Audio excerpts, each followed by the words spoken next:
Recording in progress.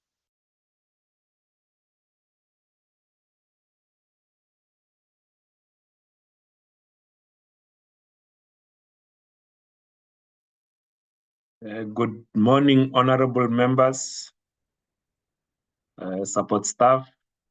My watch says it's 10 o'clock, and our meeting is scheduled to start at 10 o'clock.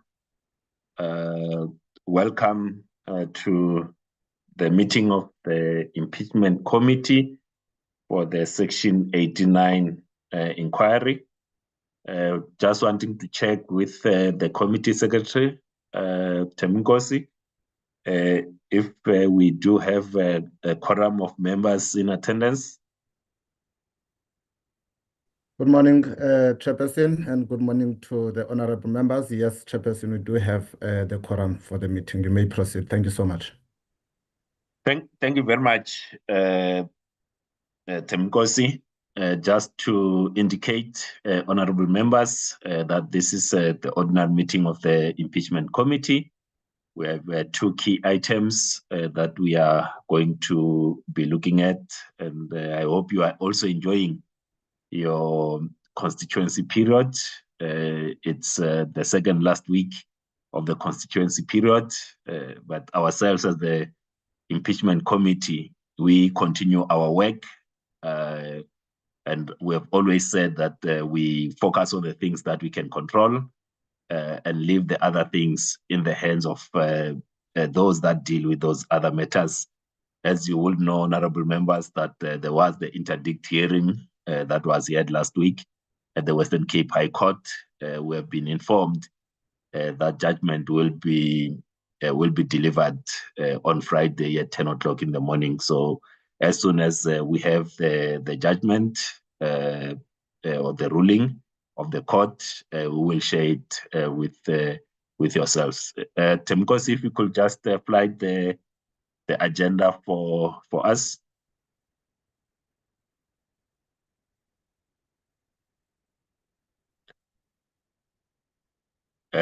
Thank you, Temkosi. So this, honorable members, this is our agenda for the day. You will see that there's a slight swap of items from the one that was circulated earlier, which had as item number 4 the consideration of the terms of reference. So we just brought the item on the evidence leaders before that, because the one on the evidence leaders is not long.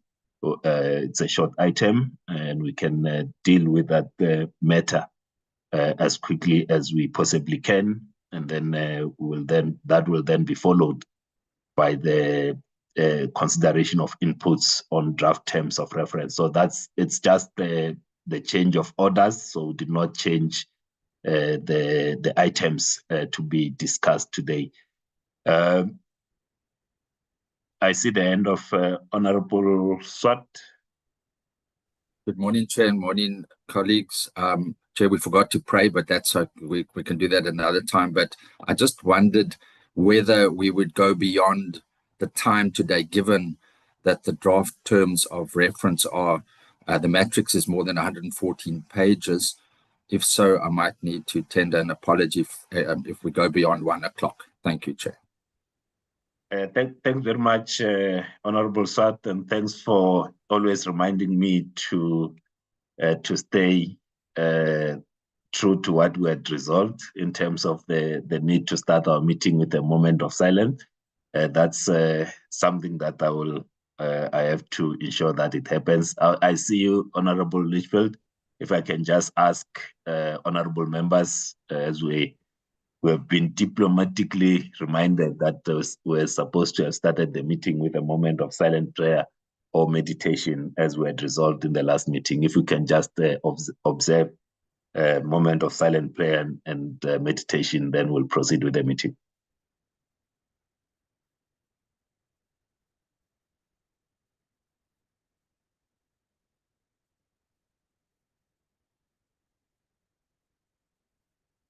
Thank you very much.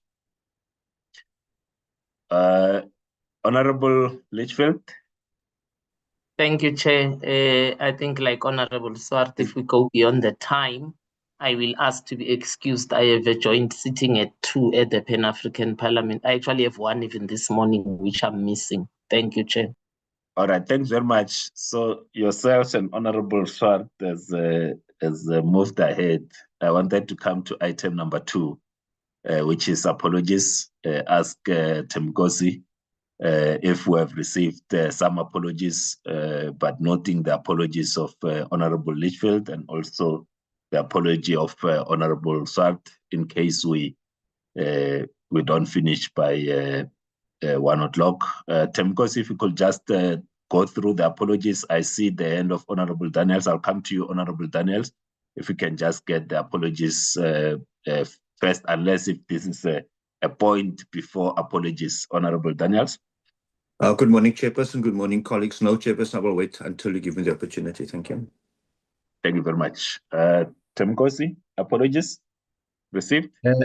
Morning once again, Chair. No apologies, Chair, except that Ms. Mpapane is still trying to join the meeting and I'm assisting her. That's all. No other apologies, Chair. Thank you. Thank you very much. I'm in the meeting, Chair. Thank you. All right. Thank you, Honorable Mpapane. Honorable Daniels. Yes, good morning, Chairperson, and thank you. I also just want to tender an apology should the meeting exceed, which I expect is going to happen beyond 1 o'clock. Thank you, Chairperson. Thank you very much, Honorable Daniels. If we all be considerate with the time, we'll finish at 1 o'clock. But if we give long speeches, we'll go beyond 1 o'clock. But those 3 departures, in case that we don't finish the agenda by 1 o'clock, will be noted.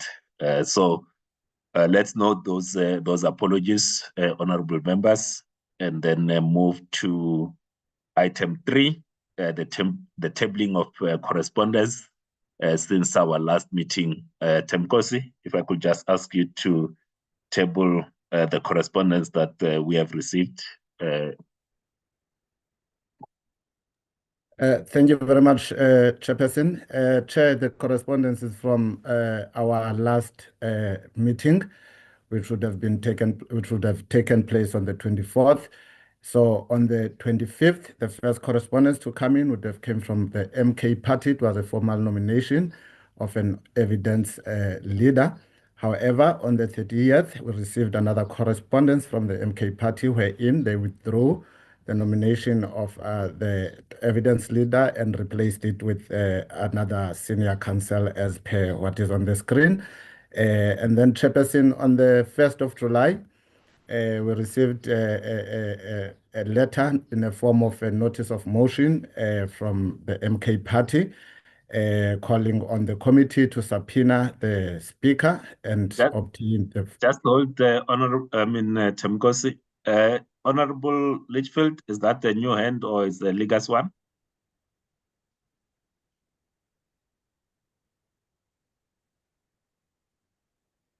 I think it is a legacy hand, Chair, because when you asked me to do correspondence, it was up already, but we'll wait for the confirmation. All right, there's no confirmation, and once we deal with this, I'll just go back, honorable members, slide back to ask that we adopt the agenda before we get to the meat of the agenda. Thanks. Continue, Temkos. All right. Thank you, Chair. I will lower the hand of Dr. Litchfield Chabalala, then Chairperson. Yes, Chair, to proceed, then I was indicating that the motion was calling on the committee to subpoena the speaker and obtain the full unredacted legal opinions and documents relating to the President's review application to ensure transparency and enable the committee to properly carry out its constitutional mandate. The Chairperson responded to the MK Party's letter on the same day and advised that the committee's mandate was limited to investigating the Section 89 charges against the President against the president, and that concerns regarding the speaker's conduct should be addressed through the appropriate NA processes. And on 2nd of July, we received another communication from the MK party where it contends that the motion was wrongly characterized and arguing that it seeks access to a legal opinion relevant to the committee's mandate rather than an investigation into the speaker, and that the president's court challenge directly affects the committee's ability to perform its work. The MK part was therefore calling for the motion to be tabled, debated, and voted on by the committee. Chair responded on the same day and maintained the position that was set out in the previous letter, also reiterating that the MK party's request should be pursued through the appropriate National Assembly processes. And then, Chair, on the 10th of July, as members would also be aware, it was the closing date for the nomination of evidence leaders, as well as the inputs on the terms of reference. So the following correspondence mainly relates to that. Chair, it would have been a DA's formal nomination of evidence leader, wherein the names of Advocate Kate Hofmeyer, SC, and Advocate Cohen came up, and then Chair, it was the ATM's nomination of Advocate Goldberg, Senior Counsel, and then it was the IFP's nomination of Advocate Morane, Senior Counsel, Action SA's advocate of nomination of Advocate Hofmeyer, Senior Counsel, ANC's nomination of Advocate Zinzile Matebese, and just an omission that it will be reflected on the document that is to be presented by legal services on the matter. There is a second name of Advocate Taki, I just don't want to say Matima, yes, Chair. But it will reflect on the document that will be presented by legal services. And then, Chair, we also received a nomination from the EFF, also of Advocate Morane, Senior Counsel, and also a nomination from National Colored Congress of Advocate Jamie, Senior Counsel. And Chairperson, the next correspondence would have been on the 14th of July. It relates to the same matter that was raised by the MK party. And the response of the chairperson was same. Chairperson sent the letter that would have been sent on the 3rd of July to maintain the position of the chairperson. And then on the 17th of July, we received a letter from Action SA. It was a request for the Section 89 to consider sub-disciplinary findings and related evidence in the Phala inquiry. And of course, the chairperson responded on the 20th of July and indicated that the correspondence will be deposited as part of the evidentiary record for consideration by the committee in the course of its work, together with any other relevant evidence placed before it. Also, the chairperson indicated that he intends to engage with the chairpersons of other portfolio committees that would have previously considered matters relating to the Phala matter, with a view to obtaining any information that may assist the committee in the discharge of its mandate. Chairperson, that is the correspondence. It was shared. These letters were all shared with the members via email. There were too many, Chair. Sometimes when there's this number of documents, I don't normally put them on WhatsApp. So I would have shared them via email if members want to have a sight of them. Thank you very much, Chair. That is the correspondence before the committee. Thanks very much, Temkosi. Before there are questions on the correspondence, I will just ask for the retrospective acceptance of the agenda. If someone could just move retrospectively for us to accept the agenda as it is. Honorable Swart, are you moving? Yes, Chair, I move. Thank you. Thanks very much. Honorable Khachau, is that you seconding the agenda? I'm seconding, Chair. Thank you very much. Thank you very much, Honorable Swart and Honorable Khachau, for moving for the adoption and seconding. Honorable members, those are the correspondence that have been received by the committee and myself as the chairperson. I will now ask if there's anyone that has got a question in terms of the responses that will have been given to those that have written to the committee.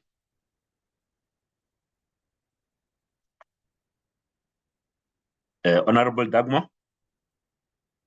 Thanks very much, Chairperson. Greetings to all on the platform. Now, just to say that in terms of the correspondence where you have responded to the letter of MKP concerning the Speaker, I think that, in my view, is the correct response. And I think all of us are also aware of the fact that there has been other correspondence directed to the Speaker and the Deputy Speaker about proposed motions of no confidence, etc. But I think it's correct that we, as you've indicated in your letter, stick to the mandate of the committee. So thank you, Chair.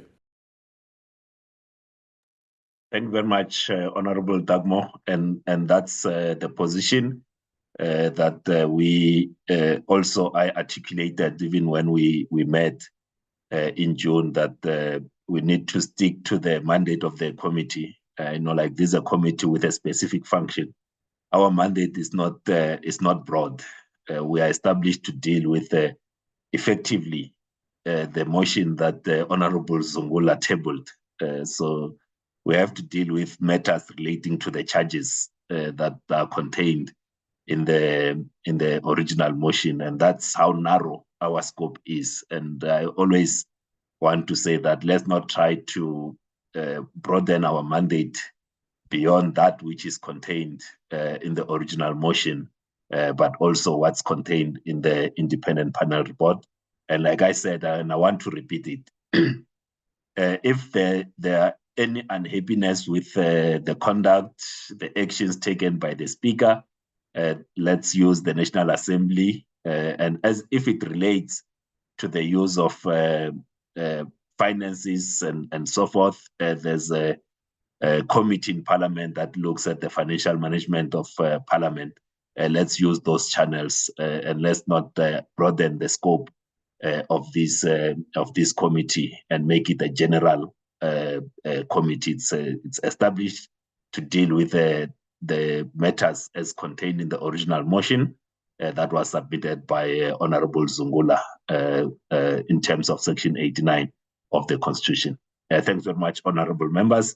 We'll now move to the next item, which is to deal with the nominations of the evidence leaders, the evidence leader, and then I'll ask Suen from legal to just present the report. We did circulate yesterday the list of those that were nominated and also indicate their availability or non-availability. Suen, could you please take us through the names of the evidence leaders that were nominated by political parties? So there's one name that was not nominated by the political parties. It was from myself, who then asked legal to cast the net a little wider and see if they could find someone outside of those that were nominated by the political parties, just in case someone says there's a name that was not listed in the correspondence. How did it make an entry there? It was my request to legal to just cast the net a bit wider. Thanks very much, honorable members. I'll now ask Suen Isaac from legal to present on that agenda item. Good morning, Chair and members. I'm just going to share my screen that has the list of the evidence leaders. Chair, that we were requested to check the availability of the various legal practitioners nominated by the political parties to the committee that are serving in the committee. The process we used was to call the people and ask them whether they met the criteria that the committee had resolved against. The first person we got on the list is Advocate Zinhle Matebetse, SC. He indicated that he is available and interested in serving as evidence leader, but he does have a very packed diary until November. The next person was Advocate Taki Madima, SC. He indicated he's not available. The third person is Advocate Kate Hofmeyer, SC. She is available. Advocate Eshad Cohen, we contacted him. However, he does not have enough experience. He is a junior advocate at present, so he does not have the required 15 years experience that the committee requires the evidence leader to have. So we have indicated he's not available. He would be available if he would be considered for the junior. Next person is Advocate Vuyani Ungawana. Chairperson, he indicated he is available. As per the requirements that's set by the committee, which is one of them being that the evidence leader must not have a real or perceived conflict of interest in respect of the matter. In our due diligence, we became aware of a case that he had, as an acting judge, he made a ruling and did refer to the matters related that were discussed in the independent panel report. We did put that to him, Chairperson, and asked him whether he felt that this issue would give rise to even a real or perceived conflict of interest. He did respond to us in writing, and his view was that he is not conflicted in relation to serving as evidence leader. He states that he's governed by Clause 58 of the Legal Practitioners Code. These public utterances in the judgment of Mochai and others versus City of Tshwane Metropolitan Municipality were criticisms of the legislature and not the president. And he also feels that he was vindicated by the Constitutional Court. He says that in any event, his views expressed on the Phala issue are irrelevant. He points out the fact that the evidence leader is not required to find the guilt or innocence of the president. The evidence leader will be required to lead evidence. And he also refers to the case of NDPP versus Zuma, which the court said the motive of a prosecutor is not relevant to the lawfulness or unlawfulness of a prosecution. So in summary, he's of the view that although he's made public comments about the independent panel report and matters related to Phala, he is not conflicted. The next person we contacted was Advocate Morani. He's not available. Advocate Doran Goldberg as well. He indicated he's not available. Advocate Ismail Jamie is available, and Advocate Pule Sileka is available as well. With regard to those counsel who are indicated they are available, as you would be aware, we would want council to commence in August, and most council already have predetermined dates, but the ones who are available can commence work in August while they still continue with matters they have already committed themselves to. So they will be able to start work in August. Chairperson, those are the list of the nominated evidence leaders, and the availability is indicated there. Thank you. Thanks very much, Suen. Honorable members, that's the report based on the nominations that you had submitted, and I present the report to yourself. And you can then ask questions or make recommendations in terms of how we move forward. As you know that when we met last time, we had indicated that we'll bring the full list to the committee, the ones that are available, and then we will then make a recommendation to Parliament. As you know that we are not the appointing authority. We make the recommendations or reflections, and then Parliament will then deal with the issues of supply chain. But at all times, we committed that we'll be transparent with each other, but also with the people of South Africa.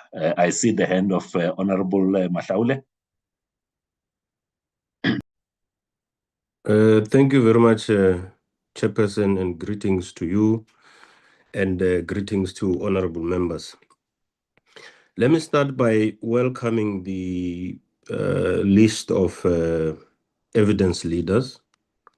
And I think in our respective political party work, we have done well in trying to scale it down to a reasonable number, which will make it easy for us to make a determination.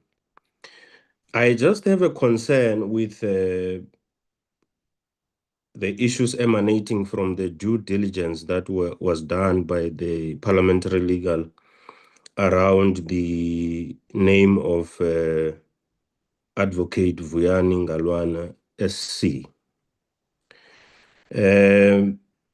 He may have a view that is not conflicted, and that would speak to real, because we have real and perceived conflict of interest, and a person must satisfy the two. If he feels that he is not conflicted in real terms, and we come to a conclusion that we perceive him to be conflicted, I think that satisfies the view that may come to say he doesn't satisfy the issue of real or perceived conflict of interest.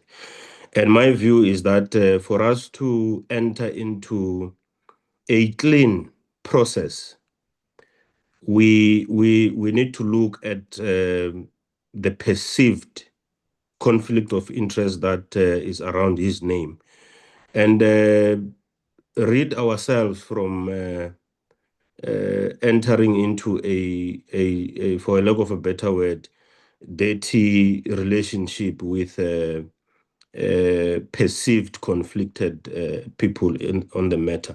So I would propose that if it's supported, we eliminate the name and be left with names that will not create problems for us when we move forward. And that would say we are left with Advocate Kate Hofmeyer, Advocate Ismail Jami, and Advocate Pule Seleka.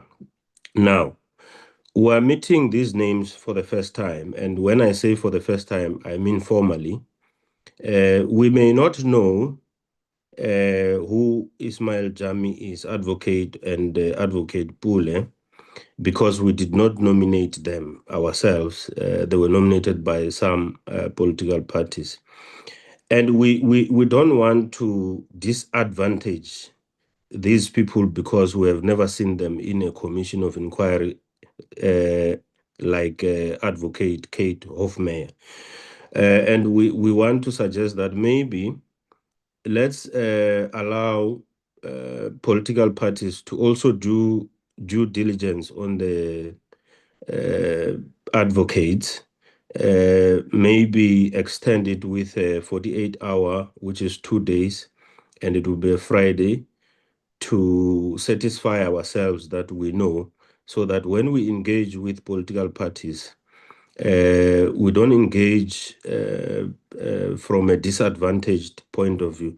And that will assist us, Chair, because you mentioned that the judgment of the Western Cape High Court will be released on Friday. Maybe this exercise may be as futile, depending on the judgment. And if the judgment says we proceed with determination. So that's my proposal, that let's extend with 48 hours, and also allow other parties who may want to nominate others, because we didn't know some are not available and so forth, to do so and move forward. There are two proposals: extension and the elimination of Advocate Ngalwana. Thank you very much.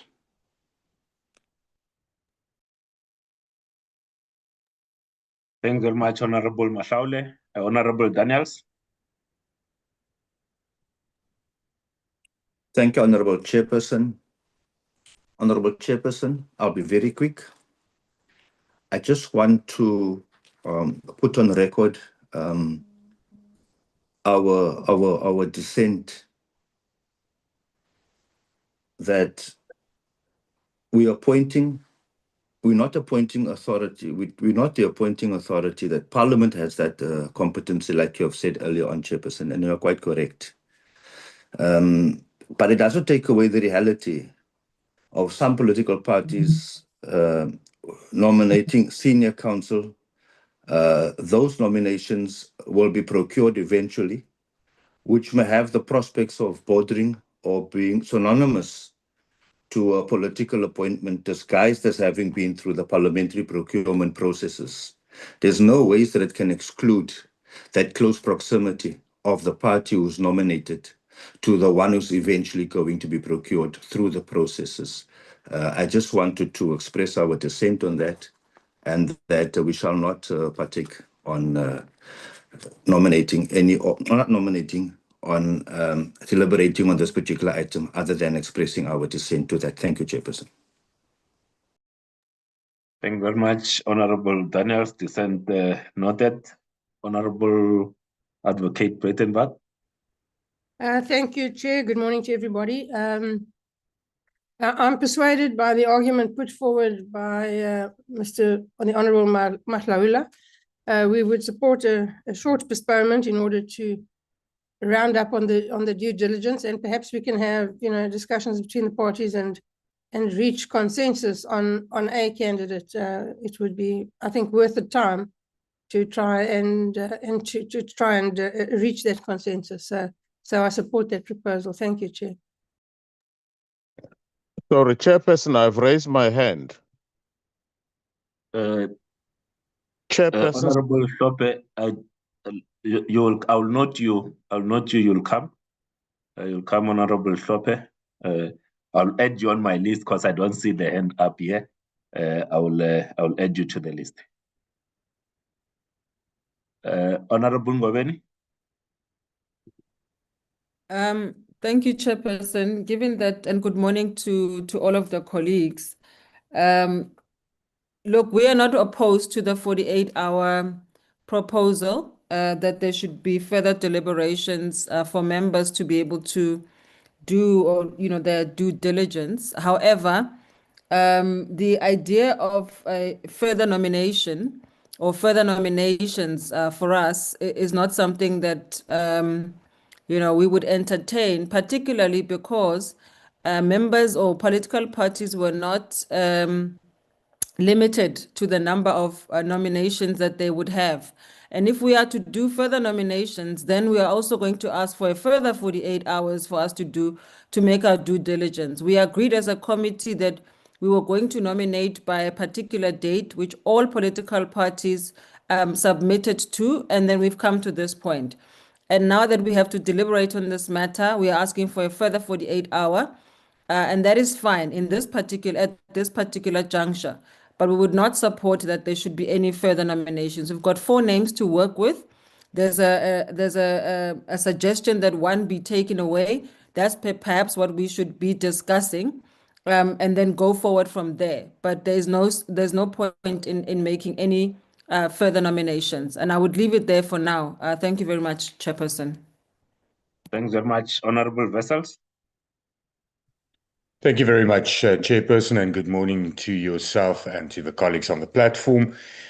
Chair, I also agree with the proposal that we give ourselves 48 hours to do due diligence, but I also agree with the proposal that we should be left with 3 names to choose from, and that we should eliminate the one as alluded to, and that we should deliberate further and do our due diligence on Advocate Halfmeyer, Advocate Jamie, and Advocate Seleka, and that there also should not be any further nominations. I don't think that would be proper. Thank you, Chair.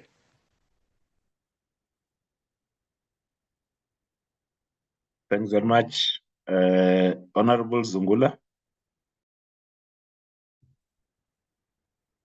Good morning, Chair, colleagues, and everyone that has joined in on the platform. Chair, I want to perhaps start with the question of the conflict of interest. The committee did discuss and agree what is defined as a conflict of interest, that any senior counsel or advocate that has taken part in litigation on this issue would be viewed as a person that has a conflict of interest. In the event that perhaps advocate so-and-so has done litigation for Party A, Party B, for the president, against the president, that should not be viewed as a conflict of interest. So I think, Chair, let's just stick to what previously we had agreed on what is characterized as a conflict of interest, because that discussion amongst ourselves dealt with both real and perceived conflict of interest. The second issue I want to raise is that once there is over 55% of the people that are nominated that are not available, it raises some concerns whether are we having a pool that is enough to choose from, particularly because political parties, when they nominate, because they do not have any form of relationships with the people that they nominate, they would not have known whether they are available or not available, which then needs the committee to understand that having 55% of the people not available, it's something that we need to agree on the proposal by the ANC for an extension for Friday for new names. We can do it very easy, Chair. We can agree that Friday must be the new names. Between Friday and Monday morning, the legal team from Parliament is able to ascertain availability and all of those administrative issues. And then we get even if you don't need to call a meeting, you can just send us the names of the people that would then be available on Monday. Then when we meet, let's say next Wednesday, we come for a decision, especially in light of, firstly, 55% of the people nominated are not available. The second issue is that there is a name of a person that is available, and that person, the senior counsel, is a person that, according to the definition of a conflict of interest, there's no conflict of interest. However, the discussion today is to say he must be disregarded as someone we can choose from. So in light of those realities, we are supportive of the proposal to move the extension to Friday with new nominations.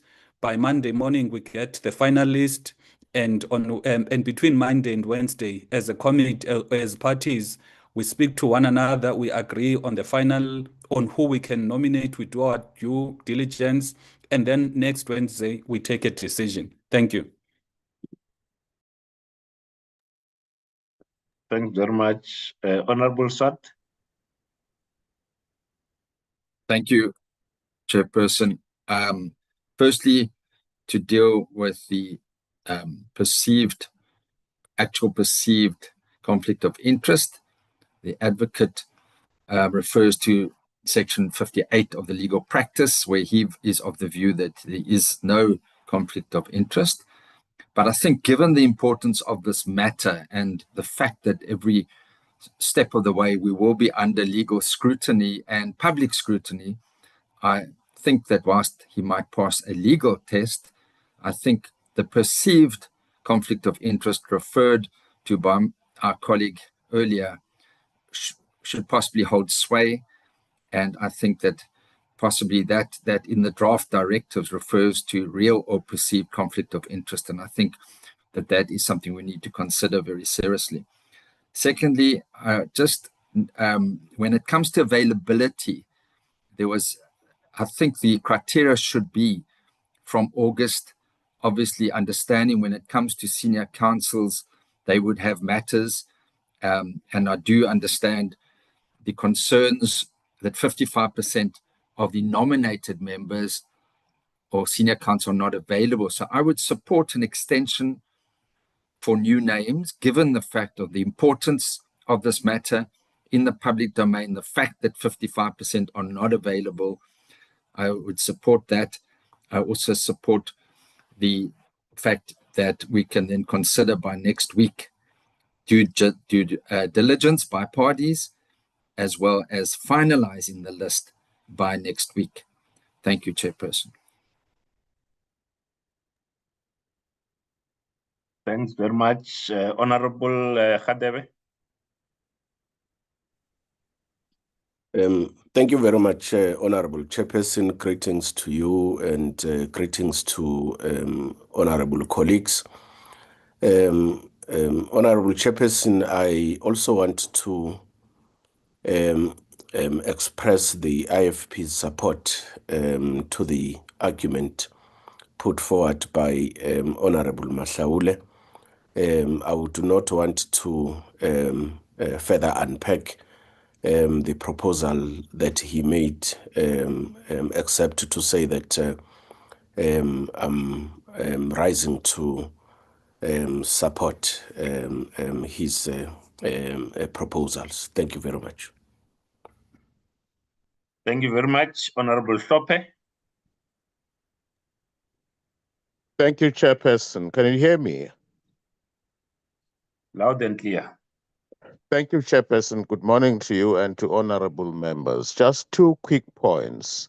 The first relates to the proposal that has been made by Honorable Mhlaule of the ANC makes eminent sense. The pool needs to be broadened, and the only way to do that is to give ourselves a little bit more time. So, you may find that there are other advocates that are readily available that will not be perceived one way or the other to be in favor of this or the other side. So I support wholeheartedly the idea of an extension by a further 48 hours. Secondly, on the issue of real or perceived conflict of interest, we should be careful not to push it too far. We can say the same thing with respect about some of these names. Advocate Kate Hofmeyr SC has appeared for President Ramaphosa, to the best of my knowledge, on more than one occasion. So it is sensible to argue that she is perceived out there as being a Ramaphosa advocate. That is not a far-fetched proposition. So we should be careful not to push this argument too far. I'm inclined to agree 100% with Honorable Zungula that we should stick to the criteria that have already been laid down, that has been agreed upon. And perhaps the best way around that is to broaden the pool, and the only way you broaden the pool is to give ourselves an extension. I must also record, on behalf of MKP, that we sent a document relating to the guidelines way back on the 10th of July. It does not form part of the batch that was circulated among members, we touched upon the guidelines as well as the evidence leader. So the document was not circulated. I put it again in the group today. Right. I'm not suggesting any bad faith on the part of Thembinkosi, but it makes sense for the document to be circulated so that our input can be shared as well. So in a nutshell, I support the idea that we must give ourselves an extension of time. Friday it makes sense to me. Further names are going to be submitted, I have no doubt, and that will also give us an opportunity as political parties to scrutinize these names. Just one final point on the availability of senior counsel. We obviously don't want any advocate who has no work at all, because you ask yourself, if a senior counsel has no work at all, nobody has confidence in him or her. But at the same time, I would caution against the following.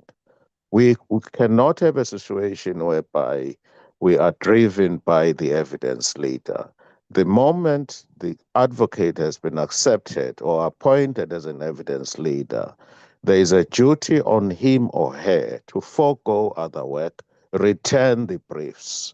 We can't have a situation whereby we're told by an advocate, as you know, I'm not available for a week. I've got to argue a matter in the Supreme Court of Appeal or in the Constitutional Court or in the Western Cape High Court.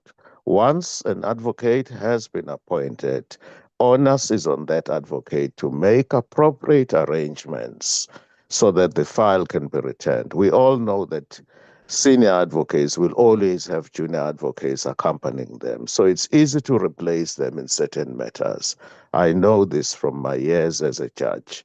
It happens, right? So we don't want a situation whereby we're held at ransom by an advocate who claims not to be available, who wants to come on his or her terms to the impeachment committee. Priority must be given to the impeachment committee. Once an advocate says, I'm available, being available means exactly that, not subject to certain days.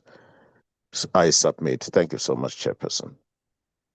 Thank you very much, Honorable Hlope. I just want to check with the Honorable Mahlatsi. Are you covered by the previous speakers, or you had technological challenges? Before I go to Honorable Mautwe. No, thank you very much, Chairperson.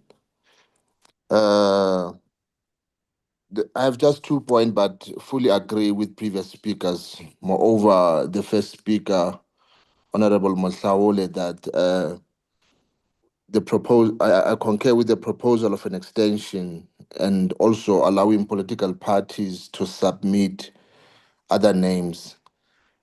But I don't agree with him on the issue of advocating Galwani, but I will accept it based on what he has indicated. But on the proposal of extension, also give us an opportunity to put new names, because we don't have relations with these advocates. We went through their work and we were impressed by their work. So allow us to add names. Thank you so much, Chairperson. Thank you very much, Honorable Mahlatsi. Honorable Mautwe. Thank you, Chair. Greetings to yourself, greetings to the colleagues and everybody on the platform. Chair, we want to support the proposal of an extension and expansion to go look for more senior counsels. Chair, we only received the list from your office yesterday, and the submissions were last week. So had we known prior, we would have realized that we have a challenge, which you have realized, and that's why you then requested the legal team to expand the search and look for more senior counsels. And that's basically what we are also asking for. And I understand that you did not want to share us those names so that they don't find themselves in the media space and before we deliberate on them. So for that, we fully understand the reasons why you kept the names within the office and not share them with us. Perhaps when we submit now on Friday, we can agree that we then share the names so that you allow political parties to then engage one another, lobby each other, so that next week, we already have a meeting next week that we've called.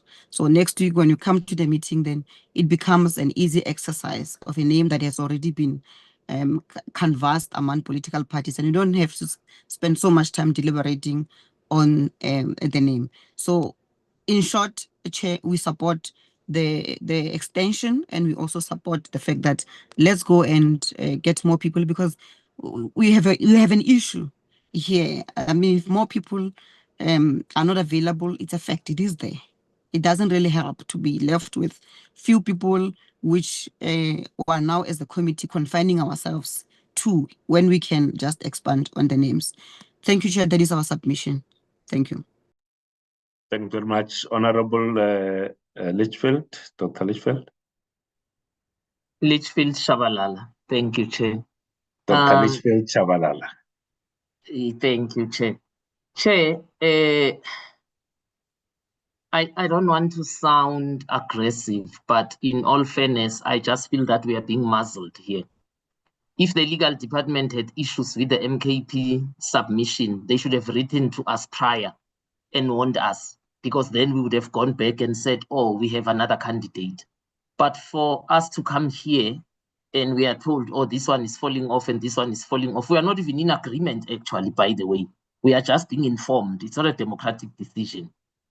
I just feel that we are being colluded against, and it does not augur well. I'm not saying that that's what's happening. Please listen to my English. I say we feel and immediately there's a feeling it can grow into a reality in our heads, and then the process is compromised.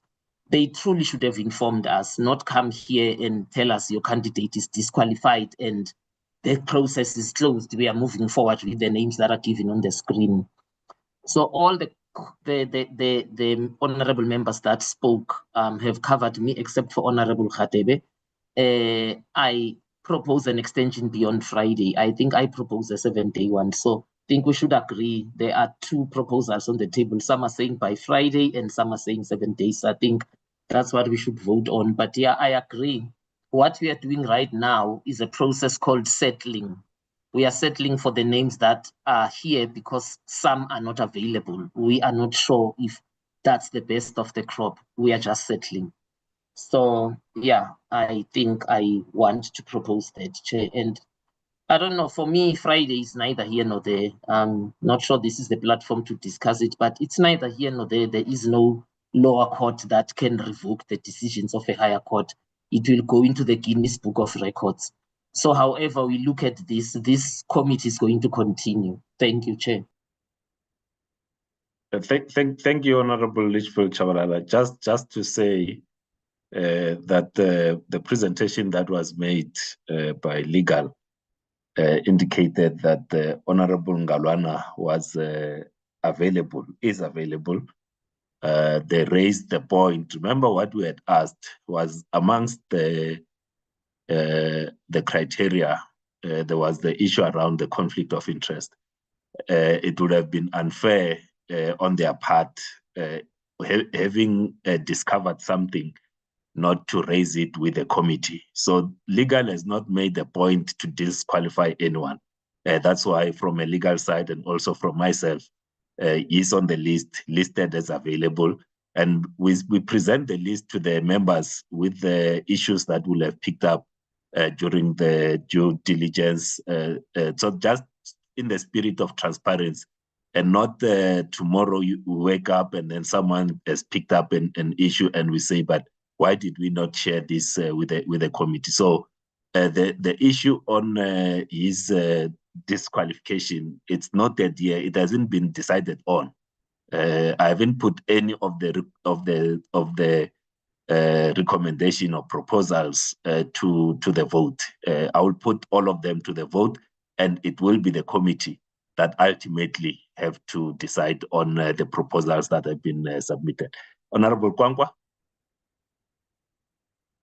Thank you very much, Chairperson. Well, I want to align myself with the submission made by Dr. Litchfield Chabalala, that perhaps on procedural grounds, Chair, to help the process, to fast-track the process when there's a meeting which has been set up or called, that if a political party proposes a specific person as an evidence leader, if there are any challenges, the legal services of Parliament must alert the relevant political party about those issues before we come to the meeting, so that by the time we come to the meeting, no one is taken by surprise. Most of the matters have been dealt with. Two, I agree. It's not a train smash.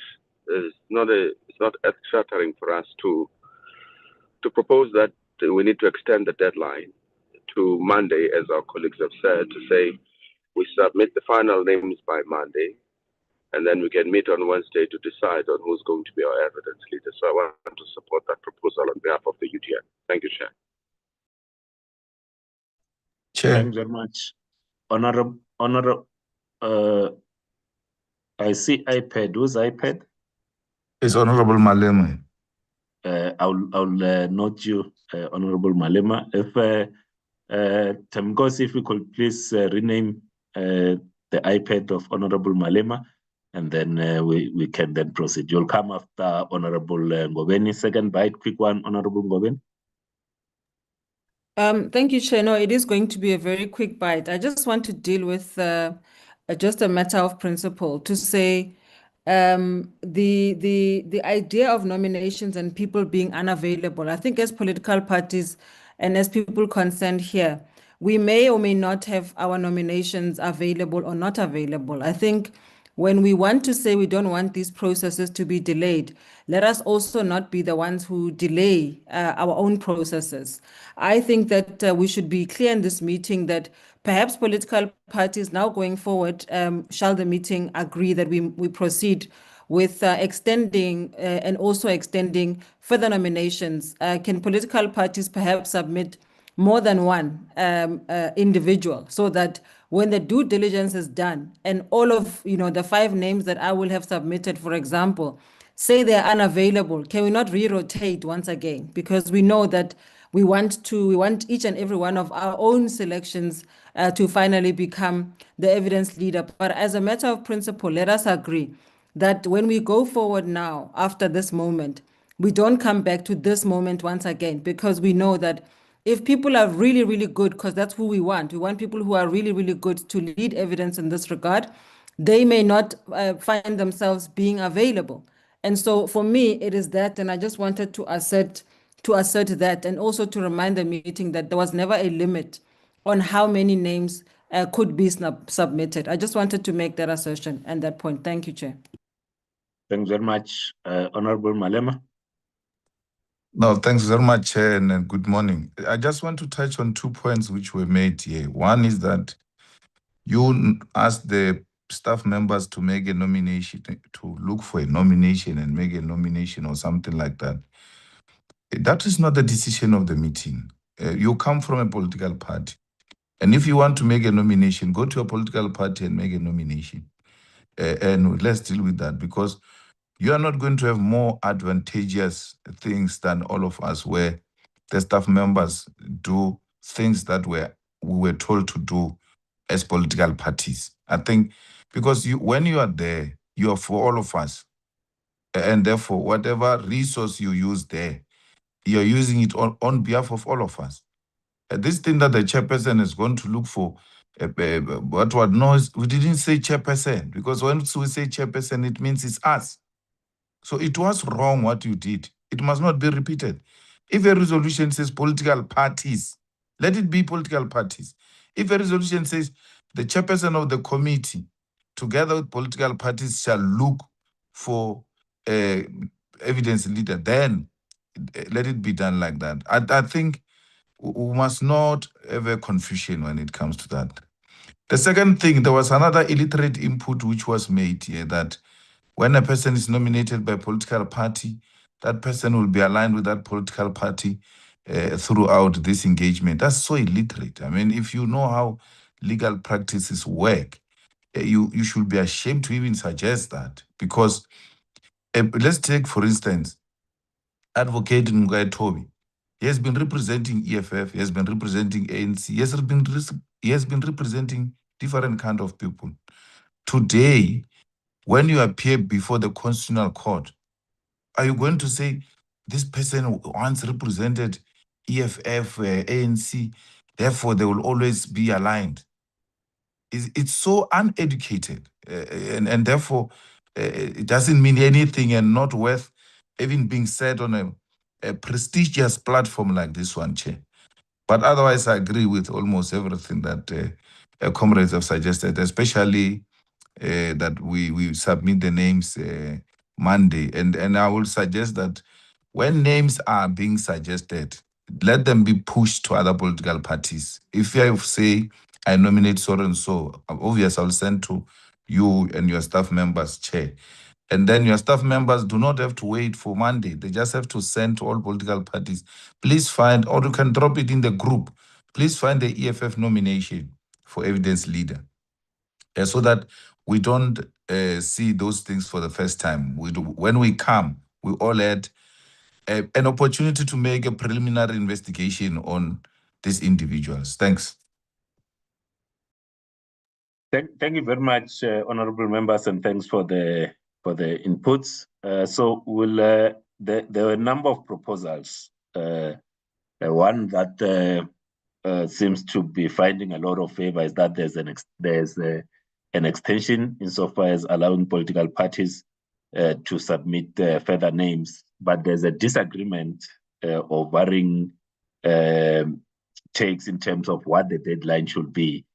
with those that the original proposal was 48 hours, which means it's by end of business on Friday, which allows the legal team to check availability and also due diligence, and to have that report both in terms of availability and any matters of due diligence to serve to be submitted to members by Monday, so that by the time we meet on Wednesday, at least members have had sight in terms of who's available, who's not available, but at least 48 hours before the meeting. So that's the first proposal.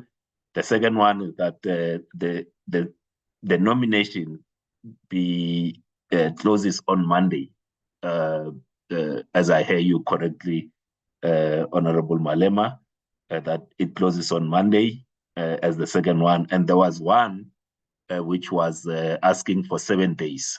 So having accepted that the majority of members are agreeing on the extension, which deadline would you then propose to be the one? Having gone through this together with legal, I will say that the 48-hour allows enough time for legal to reach out to the evidence leaders nominated and get back to the members by Monday. If we push it to Monday, we might get here on Wednesday and ask for further time so that there's internal lobbying of within political parties. And I will maybe suggest that we take the 48-hour until Friday, but I'm open for those ones that feel that it should be Monday to indicate as such, unless we're happy with 48 hours until Friday 4 p.m. and give legal the weekend and Monday morning to check availability. At times, it's not as quickly as the making a call because the senior counsels that will have been nominated also need to check their diaries to ensure that they give the right information. It might not be possible over the weekend. That will be my my submission, but allow Honorable Malema, if I think it was yourself and Honorable Kwankwa that suggested Monday. Is it fine if we put it for Friday 4 p.m. as the closing date for further nominations?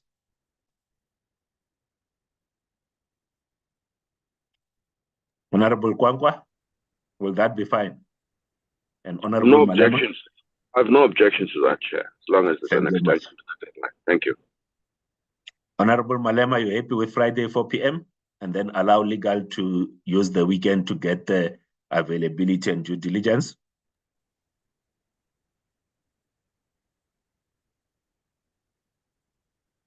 I will. Honorable Litchfield Chabalala. Thank you, Chair. Seeing that they are going to use the weekend anyway, for us that wanted Monday, could we say by Friday 1800, not 4? I mean, what are they going to do between 4 and 6 anyway? You can just give it till 6 that evening. All right. 6 p.m. on Friday, but let them come as quickly as possible between today and Friday 6 o'clock, so that if there's a nomination that comes today, that check of availability and due diligence can begin. Honorable Ngowe? We support Friday's deadline. Thank you, Chair. All right. Thanks very much. So Friday deadline, 1800 hours is supported. Can it be noted as such? And then the second issue, as it relates to the perceived conflict of Advocate Ngalwana SC, it was raised by Honorable Mahlaule and it was supported. I would like to place that on the for us to vote on that, because there has been deliberations. I won't call for further deliberations on that. So we can either keep him, he's available, and that that matter be decided upon on Wednesday next week, or we decide today that we take him as not available in line with the perceived conflict of interest. Honorable Swart, is that a vote, or is further submission? That very briefly, Honorable Malema and Dr. Schlope mentioned that we need to be very careful when we deal with the issues relating to senior counsel and perceived conflicts of interest, bearing in mind Section 58 of the Legal Practice Council and other other issues that were raised. I think we should hold this matter over because, again, allegations can be made about perceived, and I would suggest that we keep the name of that senior counsel. We don't want to narrow it down, and we can again consider this issue in the light of the submissions, particularly by Dr. Schlope, who's had wide experience in the matter of senior counsel and objectivity of senior counsel when they appear in matters. Thank you, Chair. Thanks very much. Honorable Litchfield Chabalala, a different thought from Honorable Swart, or you are swayed by him? No, it's not different. He actually took the words out of my mouth, but then me and him do think alike from time to time. I think I agree with him, and I would actually say if we are putting him on the vote because of that, we might as well do that for Hofmeyer too. I mean, I'm sitting here as it was raised by Judge Slope saying, okay, he's a serial person, so he's already subjective. So I would fully agree with what Honorable Swart has said. If we are going to go on that line, then we will tear all of them apart. And I'm not sure that's what we want, because if I hire someone to represent me in court, that doesn't mean that those people are for me. If anything I do, those people favor me. So yeah, I think I'll leave it at that, Chair, and support Honorable Swart. All right, thanks very much. Honorable Mahlaule, I say that for now, Advocate Ngalwana SC remains in the pool of considerations until we decide next week, Wednesday. Yes, Chair, because it's not personal. It's moving through a path of caution. It's not personal, so we are fine with that. All right. Thank you very much, honorable members. So as things stand, we extend the time for new nominations to Friday, 1800 hours. But I want to appeal to honorable members and political parties. If you have a name today, please submit it today so that the team at Legal can check availability and do any further due diligence. It's my commitment that by Monday, you will have the list of only available ones. We'll no longer go back to the ones that are not available.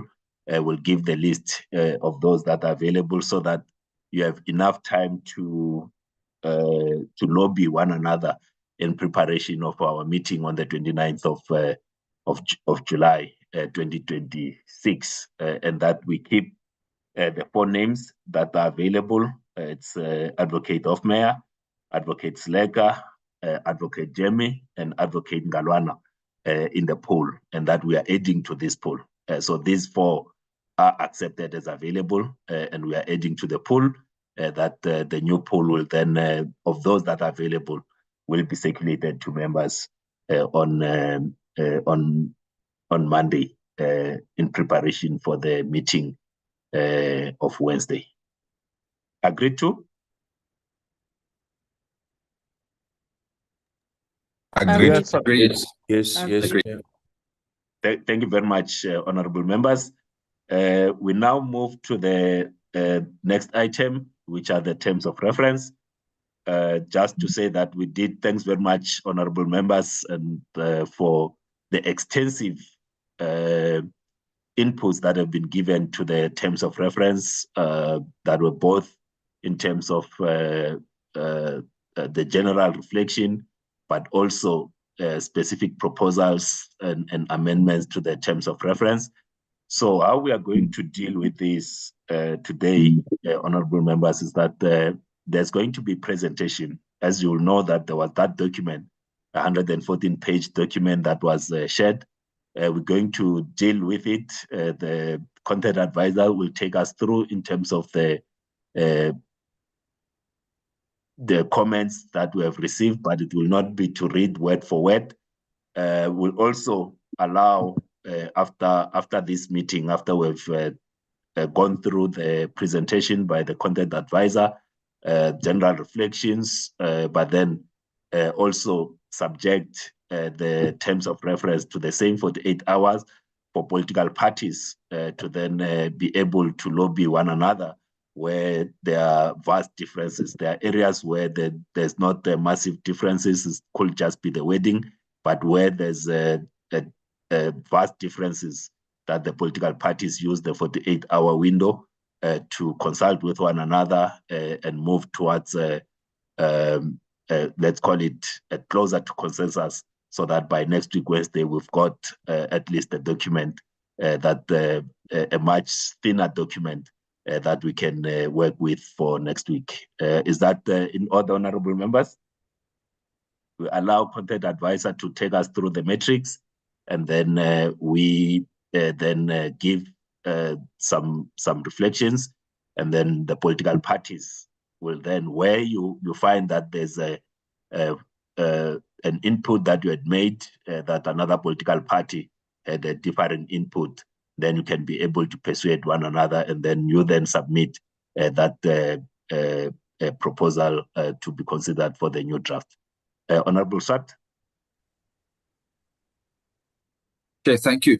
I did notice going through the document that there's a lot of overlapping, and there is already a large degree, well, maybe not a large degree, but a degree of consensus. And I'm not sure if it would help the process once we've gone through the presentation to note where there is already an alignment between certain parties. I think that might help us as well, Chair. Thank you. Thanks very much, Honorable Swart. That's the idea, that where there's emerging consensus, we need to move towards that. But where there's divergence, then we try to move towards the center. Honorable Hlophe, did you unmute? You wanted to say something?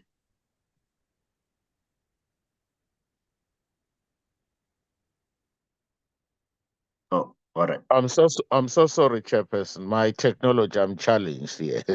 I didn't want to say anything. I will speak in due course. Thank you, sir. Thank you.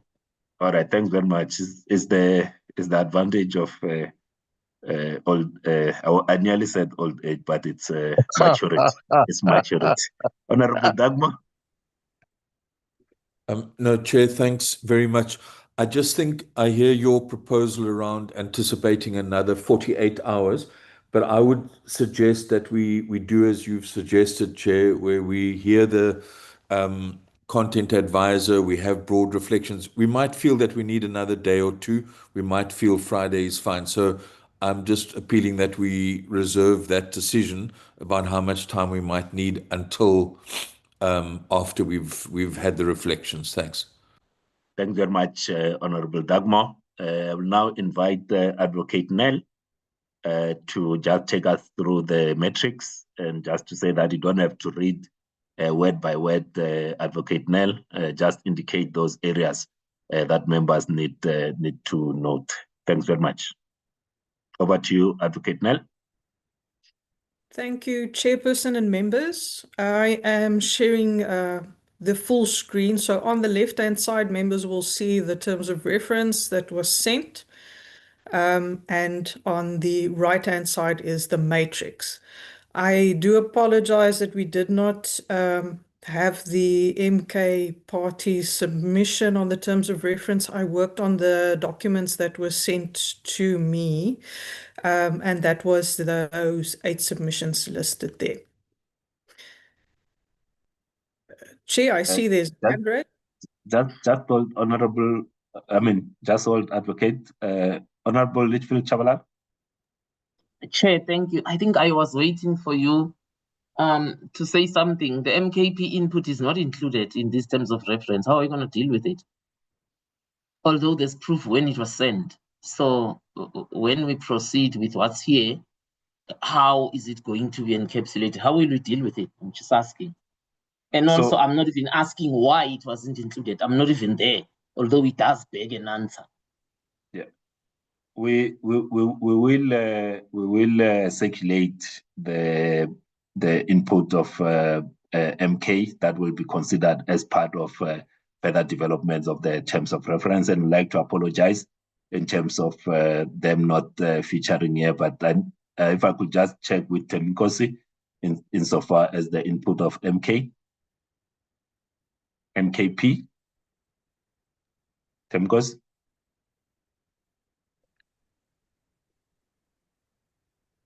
Thank you, Chairperson. Good morning once again, still morning. Good morning once again, and good morning to honorable members.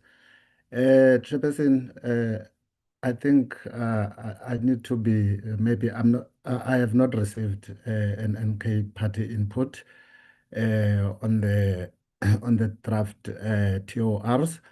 I have received an input on the evidence leaders, which I read as part of the record. And yeah, that is in relation to this one, Chair, that is the 8 as it is going to be presented by Advocate Nell that I have received. Thank you very much, Chair. All right, can we just double check Temkos together with the MKP, see where the line could have broken, but we'll circulate as soon as that line is unblocked to honorable members, and it will form part of the next round of the inputs. And I'd like to apologize if the error is on our side. We'll correct it. Is that fine? Can we proceed with this letter as we investigate where the document could have been sent? Because it's possible that the document that you're referring to might be the one that was deposited this morning on the group. Just need to be sure where it got missed in the process, but we will include it in the terms of reference. We'll definitely not exclude it as we develop the terms of reference. Thanks very much. Advocate Nell, please proceed. Thank you, Chair. Then, following the discussions last week, Chair. Just hold. Honorable Litchfield Chabalala. Thank you, Chair. The TORs are in the same document that he says received. If he had read it to the end, he would have seen them. But yeah, it's water under the bridge. I think, as you said, you will circulate them. We can proceed. Thank you very much. Advocate Nell, proceed. Thank you, Chair. Yes, members will see in the old document where it said detailed rules, that will be changed because of the agreement that the committee had on the 24th to change that reference to terms of reference. And that was very well captured in the full, the lengthy submission from the EFF where they made those corrections in their document. So that was a standard that was already agreed to on the 24th. And then, Chair, a number of the submissions requested the replacement in the document of the acronym para for paragraph with the full word paragraph to be used. It does make for better reading. And then, Chair, there were different views expressed, especially regarding the time allocations. I will get to those when we get to that paragraph 16 or chapter 16, as I indicated it in the matrix. That's different proposals on the timeframes for evidence leaders' presentations, as well as members' questions. Chair, that first section, as we indicated, it's just the general comments. There was additional proposals, which we will consider last once we've gotten through the content, but I just captured them first in the matrix so that we have them all there in the up front.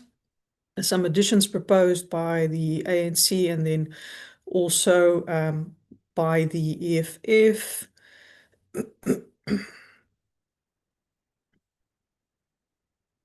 So, Chair, that first section, we're just going through that. The title I've already indicated, that's where the change goes to terms of reference.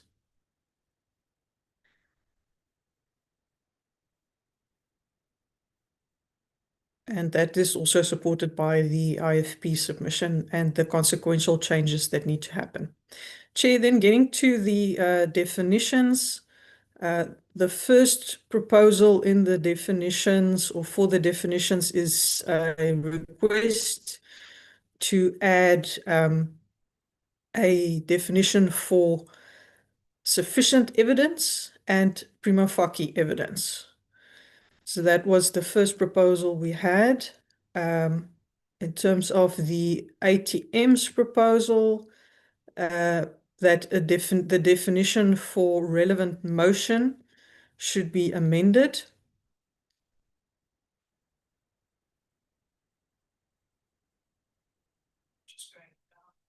There is no such definition captured in the terms of reference, so that would be a new proposed definition to be added there.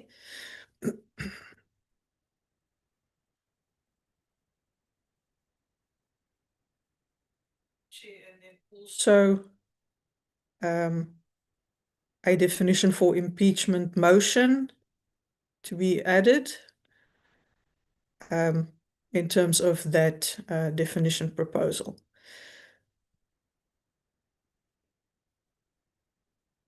Then in terms of the EFF,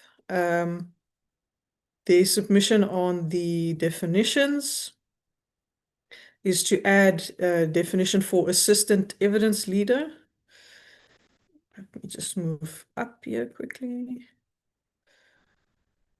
So they would just need that assistant evidence leader to be amended to add that full description. That's about the abbreviation of paragraph, and then just to link it to the terms of reference. In terms of the definition for assembly rules, there's that proposal by the EFF. The proposal for change to the chairperson and chief evidence leader, as well as the committee secretary.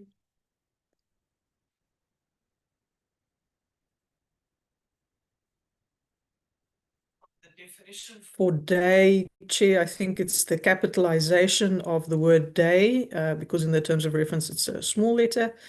And then the changes there for the evidence leaders. So those are all also following the consequential amendments.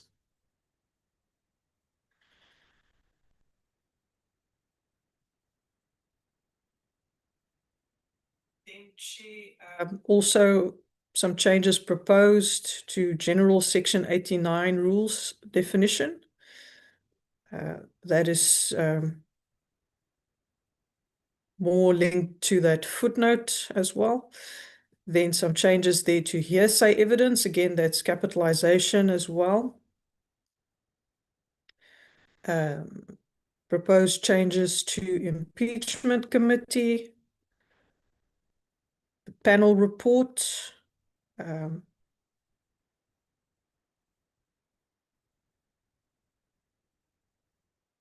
Definition of present. President's representative.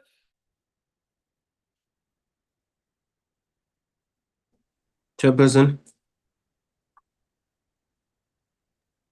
Thanks, Advocate Nell. We can no longer hear you. Thank you. Yes, Chair. After the president's representatives definition,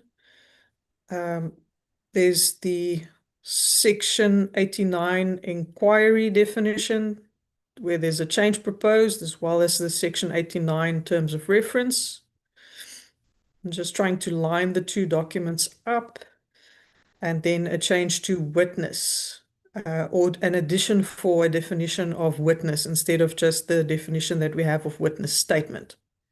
So the additions here, Chair and members, is for witness, forensic investigator, and the customs control expert. These two definitions also link with the additional clause that the EFF proposed on these two appointments, which currently the terms of reference doesn't specifically make provision for. Chair, and then just further definition amendments is from the IFP that policy holidays, where that was a spelling error that needs to be corrected to public holidays, and from the NCC, a definition on what would constitute sufficient evidence. So, Chair, I'm just going to pause here for consideration of the proposals regarding the definitions before going to number 2, the legal framework. Advocate Nell, you can proceed, and then we'll take the reflections later on. Will do. Thank you, Chair. Then for the second chapter or paragraph of the document, Chair, is the legal framework. On this one, Chair, there's a lot of references to legislation as well as the rules of the House. So we must just be cautious when we are proposing amendments here that these amendments do not seek to amend legislation that is currently in place or the House rules, because we cannot amend those House rules. But the first ones that we had is from the ACDP. These are additions to the full set of the legal framework. Current ones are only 2.1 to 2.6. So they propose a new 2.7, 2.8, and 2.9.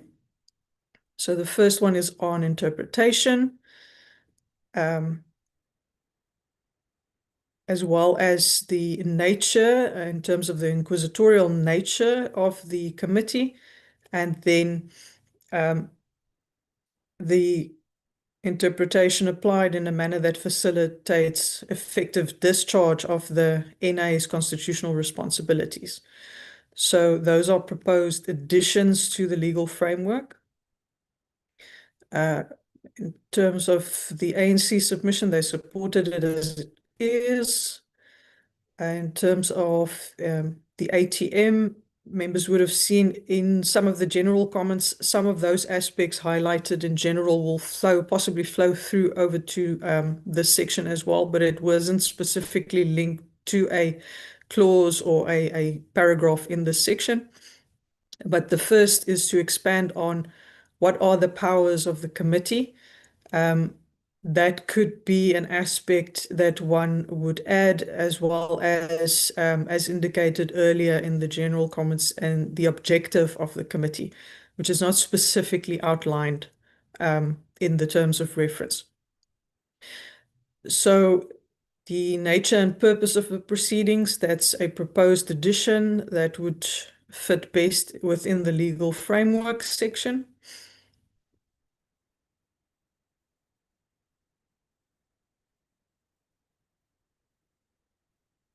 And then what would happen if there's an abuse of the proceedings.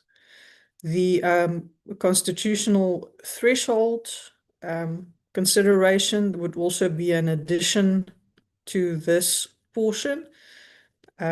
If members feel that the references to the Constitution in the terms of reference, as is in 2.1 and 2.2 and 2.3 and 2.4, 1 to 4, if those do not sufficiently cover what is proposed in this proposal by the ATM, this is what we need to make sure that they align, that we're not adding additional powers, but that the powers are reflected or sufficiently captured.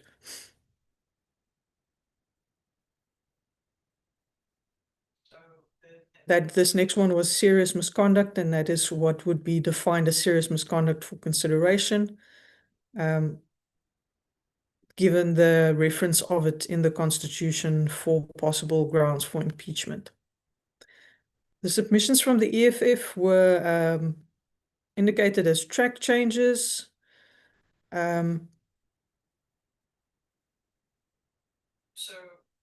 In terms of this one, members will see the blue line there between 56 and evidence based on the EFF submission. That's a spacing that has to be corrected.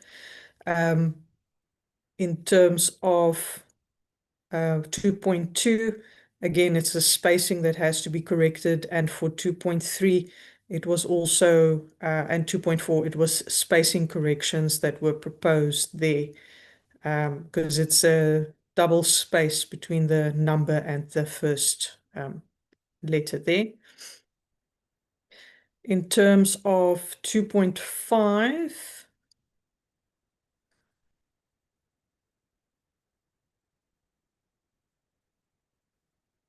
we'll see this is taken as the definitions from the rules. This is where legal has also indicated that we need to just be cautious if we are proposing additions to these sections. For example, this highlighted section here for a Section 89 inquiry, because it will change the definition of this as set by the Rules Committee. And I think legal can better cover those aspects, but it's just to keep in mind that we must be cautious trying to amend the Rules Committee's definitions. And then, Chair, they also proposed an addition of the footnote number 4 to be added there to refer to that case law. Then, Chair, their proposal under the sections dealing with rules 1 to Advocate 9. Mel? Yes, Mel? Chair. If you could just pass through. So this 2.5 is the rules as adopted by the National Assembly. So this will be replaced by the actual rules that were adopted by, or amendments that were adopted by the National Assembly. As a committee, we cannot amend the rules that were amended, that were accepted by the Assembly. So if you could just pass to the next section in this regard. So this section will just take the rule as was accepted by the National Assembly. Thanks. Will do. Thank you, Chair. Chair, the IFP's addition there on the legal framework aspect, it's just that they don't believe we need to restate the terms of reference because it's already operational in law. So there's differing views. Some parties want more information, more citations, where other parties say, since it's already there, we can just refer to, for example, the Constitution or the rules. We don't need to list all of it in the document. In terms of the submissions by the Patriotic Alliance, it's, again, linking up to the rules, but this one is more in terms of what the committee needs to confine themselves with. So that could link up with the proposed additions of the objective of the committee. Then presentation of the case. This is the sequence of how evidence will be presented. So this could be an addition, or this can go to section 16 or paragraph 16, where we speak to the evidence matters. The inquisitorial approach is just to make sure what that definition rolls through, and what does it mean to follow an inquisitorial approach. So, Chair, that was section 2. Section 3 is on the composition of the committee and the appointments of members. In terms of the ANC, again, because this is provided for in the rules, they indicate that it's not necessary to have it in the terms of reference. The EFF indicated the amendments to 3.1, and then they subdivided it with reference to the rules. So in terms of the EFF submission, it's to add those references to the rules. that are applicable for the composition of the committee. So 3.1 will then expand according to the presentation with 3.1, 2, 3, 4, and 5. Then the term of office for the committee, they are providing a longer provision for that 3.2. So that is number 3. Looking at the meetings and quorum, the ANC again has indicated that it's provided for in the rules, not necessary to expand here.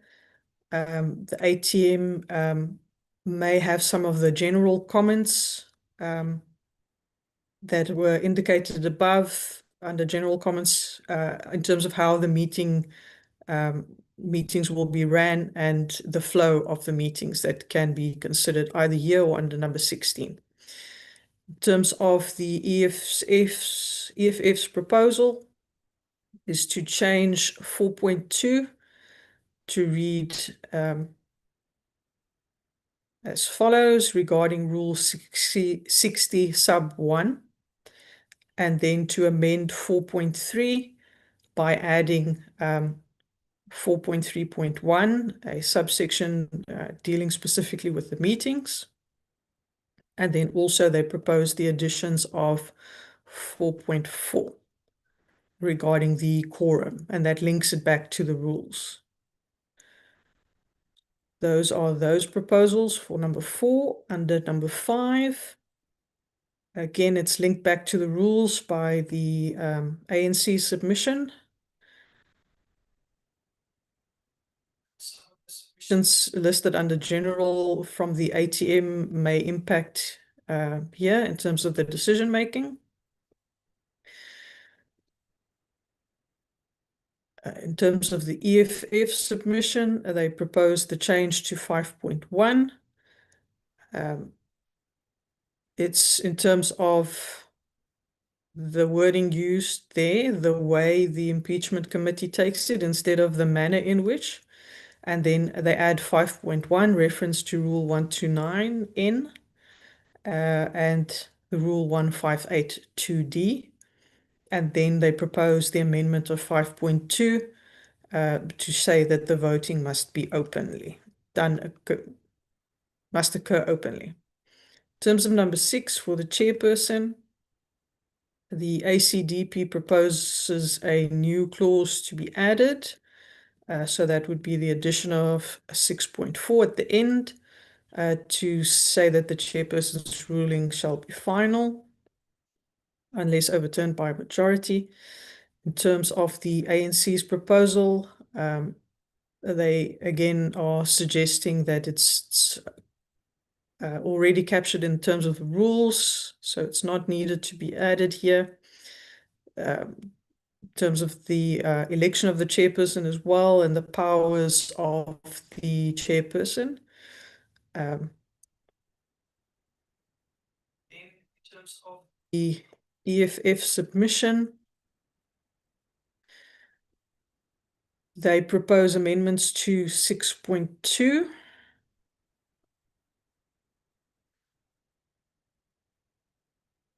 It's mostly again regarding paragraph and terms of reference being added there. Amendments to 632. So they have incorporated 63221 and 21 and 22 so that it makes it a little bit they give greater explanation in 632 and expands in there. For 6.3, they make proposals for 6.3.1 and 3. Sub 1 and 3, again, that is the terms of reference in terms, instead of saying inquiry rules, and 6.3.4 is a paragraph amendment. Then for the committee secretary, Again, from the ANC, it's overtaken by events. In terms of the EFF, it's just the replacement of rules with terms of reference. And then in 7251, it's that addition of, or that replacement, taking out so as to and just making it possible to facilitate. Then under the chief evidence leader, the ACDP proposed insertions in 8.1.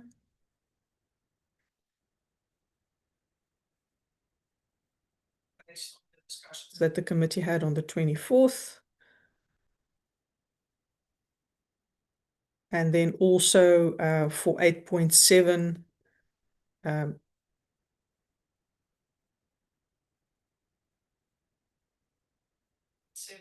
after office to add on good cause shown. It's about the removal. Then for 895, it's the investigators. This is the proposal to add those additional capacities. The approach was slightly different by the parties. EFF proposed entire new additions in terms of clauses that would specifically cover it, and the ACDP just proposed the addition of it under the evidence leaders section. And then 896 to ensure that they conduct the inquiry independently, fairly, and objectively, and present all material matters. And an additional insertion to 897.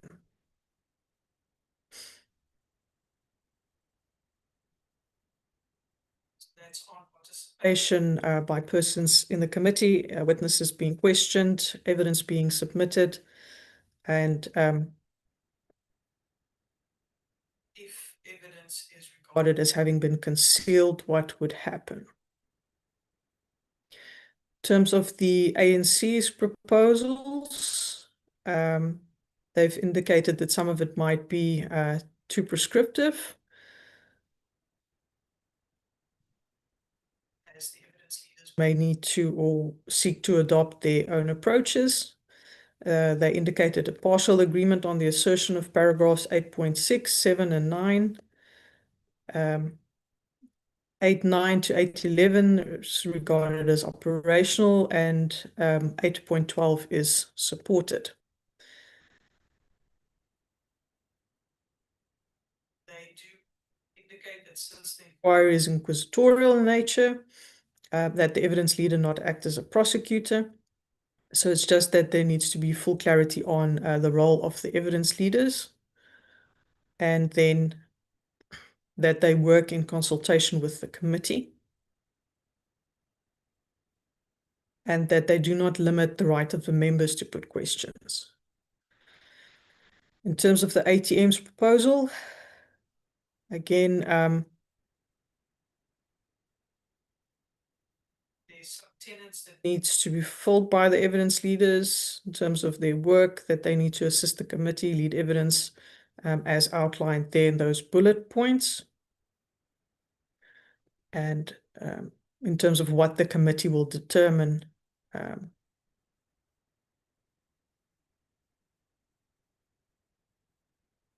the appointment of the evidence leaders, we are currently doing that process, but they do indicate those aspects appointed by Parliament. The independence of the evidence leader also links back to the ACDP's proposal on how they hold themselves to make sure that the wording is strong enough in the terms of reference. Additional proposals for disqualifying criteria for the appointment of the evidence leaders, and then on their declarations of interest. and a duty of disclosure. Further aspects proposed for the consideration in the section that deals with the removal of the evidence leader and the constitutional role of the evidence leader.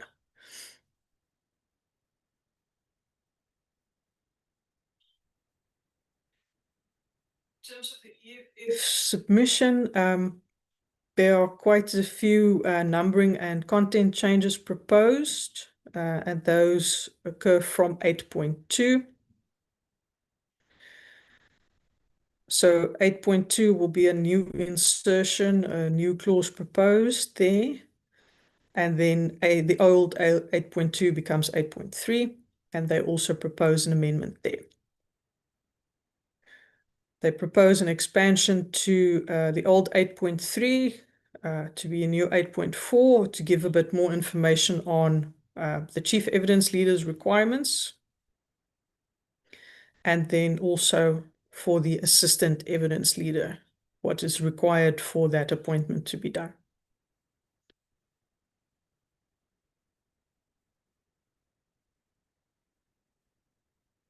Just on 8.6,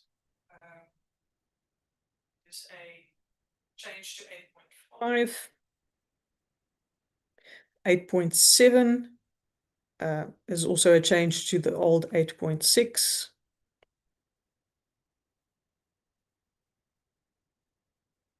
The 8.8 also speaks to the old 8.5. So it's quite a few additions made there, or proposals made there by the EFF to expand on this particular clause.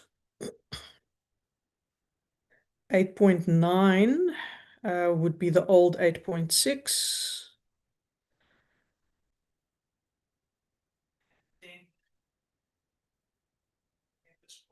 I'm just going down because that's again in terms of reference change in 8.10. The functions can be expanded by the committee from time to time. And then upon their appointment, the old 8.9 is reflected under the EFF's 8.12.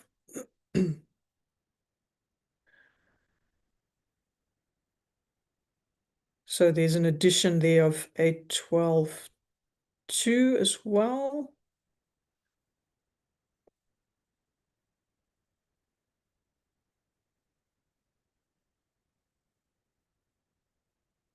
The 8.12.2, which is the old 8.9.2, they proposed the additions of number 3 and 4 as well. And then splitting 8.12.4 into 3 separate extensions. So the EFF's proposal expands the evidence leaders clause significantly.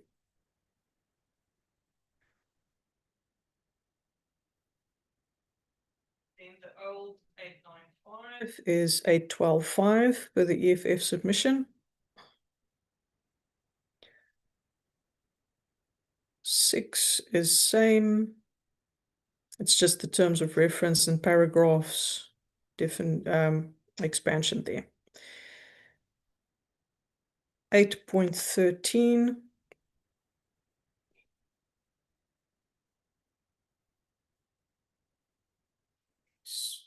8.13 speaks to the old 8.11.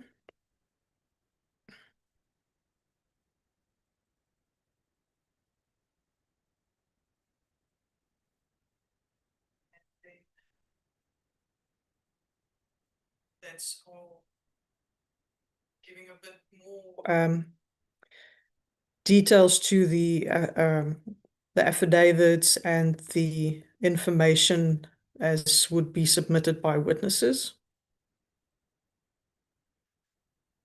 And the numbering and labeling of exhibits and annexures, which was also there in the terms of reference.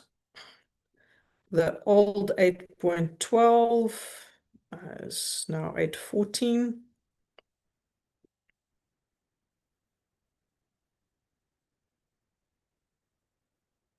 See there's some slight changes. It's not major changes in that wording. It's just an expansion with those other proposals on the rules and the terms of reference changes and the paragraph changes.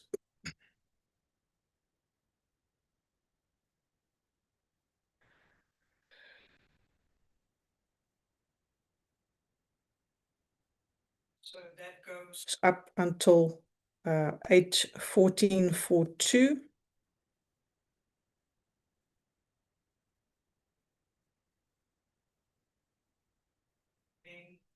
The NCC's additions. This is more regarding the appointment of the forensic investigators. So if we agree to have a separate clause on it as proposed by the EFF, then these proposals will have to be worked into that clause in terms of the appointment for the forensic investigators.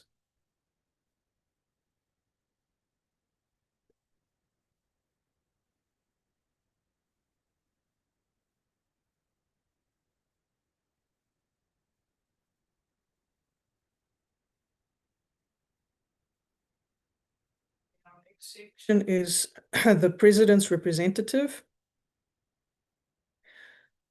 So there is, again, where there's references to the rules, there's a proposal that it's not needed. It's already in the rules.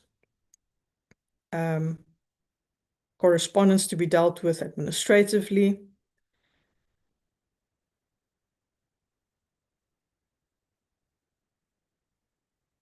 Participation by the legal practitioner representing the president.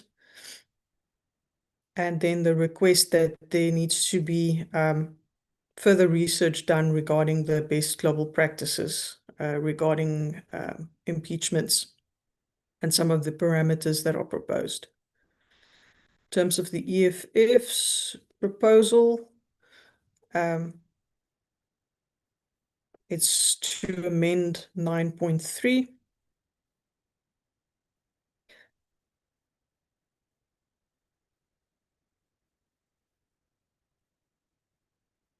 It's just that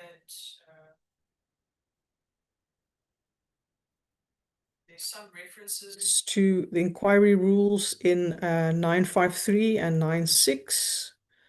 That's just consequential amendments due to the changes of inquiry's terms of inquiry to terms of reference.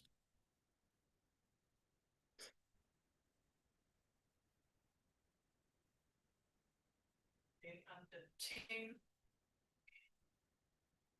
general call for witnesses and documents.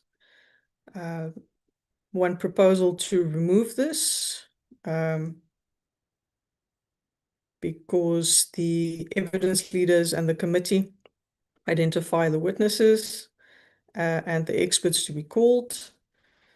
And the general call can be dealt with according to section 59 of the Constitution. In terms of the EFF's proposal, it's again just the references to paragraph and rules to be changed. So for number 10, it's not too many changes proposed there. 11 applications to the impeachment committee. There's a recommended insertion from the ANC that the committee should be in a position to request declassification of reports. And when witnesses are providing evidence that are linked to classified information, what should be done in that instance. In terms of the EFF's changes there, again, it's terms of reference and paragraph amendments, and they propose the addition of a new 11.3. So it will change this 11.3, that it will be done after consultation and approval by the majority of the committee. In terms of meetings of the impeachment committee,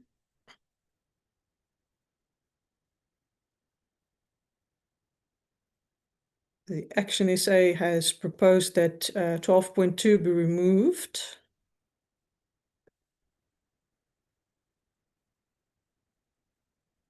And in terms of the ANC's proposal, consultation with the committee and not accord the chairperson unilateral decision-making rights. And then amendment of 12.2, removing on their own accord, to make sure that that's done with the consent of the committee and consultation with the evidence leaders. They also propose the removal of paragraph 12.3, as the NA rules cover that provision, and they would support 12.4, 5, 6 to 9. Then in terms of the EFF submission,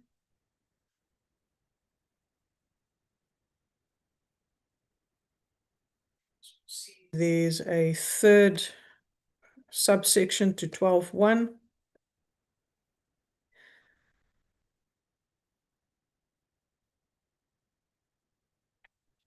In 12.1.1 of the consultation with the president's representative, so that the focus is just on determination by the chairperson and the committee as well as the evidence leaders. Then for 12.1.2, again, that it would be held in the public, and the specific allocation of the venue is proposed to be the Good Hope Chamber.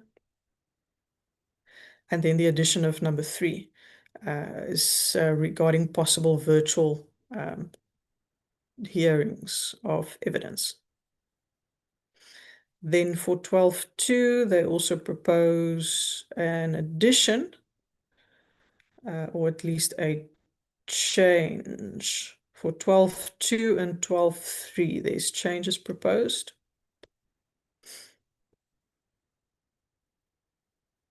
This is to deal with additional members that may attend, and how, or if they can participate, if they are there as an alternate. If there is exclusion of the media or the public, what would be considered under a new 12.3. Then in terms of 12.4, they just refer to the rules that would apply to the committee. And 12.5 also refer back to 12.3 and the assembly rules.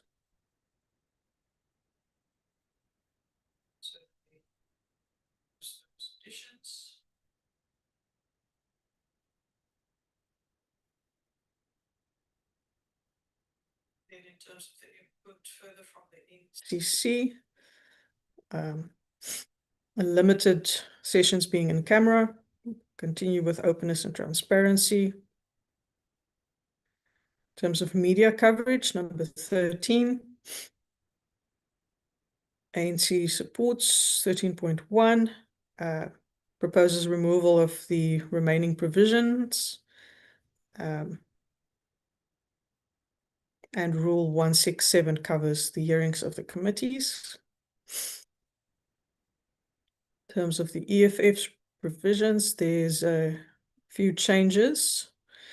So it's to quote Section 21 of the Powers and Privileges Act, as well as 27.2, not just refer to them.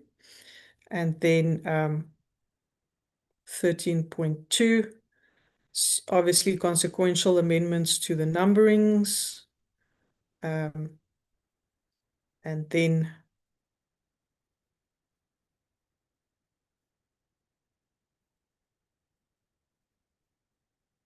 removal of, if available for that purpose, just that it must be broadcasted.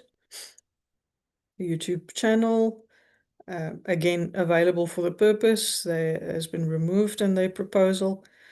And then for the social media aspect, 13.2.3, they add the additional highlighted portion there.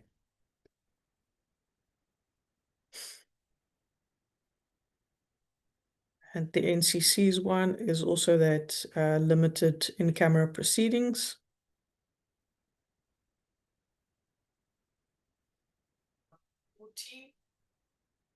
Conduct during or in relation to the proceedings. ANC's view is that the rules cover this sufficiently. Again, members would see some of the ATM's issues could fall under several sections and were captured under the general aspect. So the EFF submission.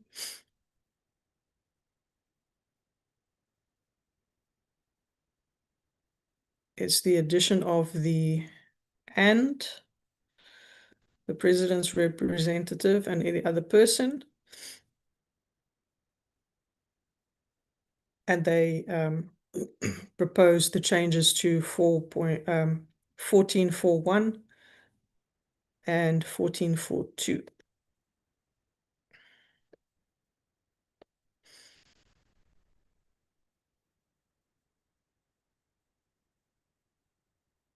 So it's on the address of the members. Opening remarks. There's a proposed amendment from the ACDP to 15.2.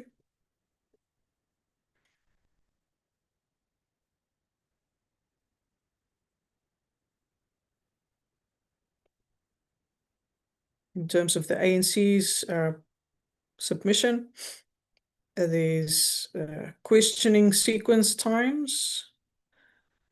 But that was an aspect that was indicated on the 24th that the committee needs to decide on in terms of the time allocations. Then 15.5, I think members, in terms of the submission, this might have been referring to 16 instead of 15, because that's where the questioning aspects are raised.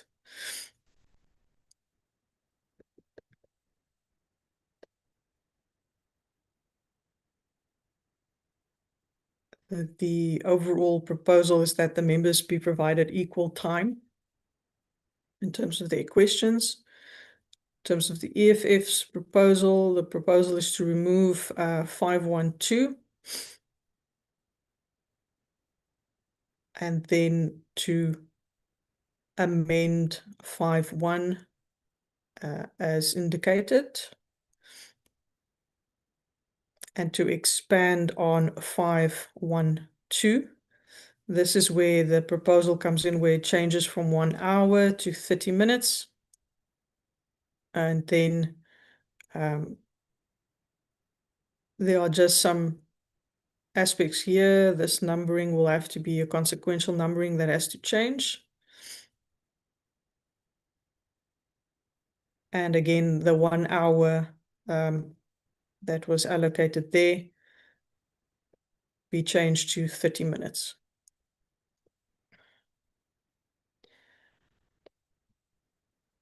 For witnesses, chapter 16, paragraph 16, it's quite extensive amendments proposed from the ACDP in paragraphs 6.1, 10, and 11.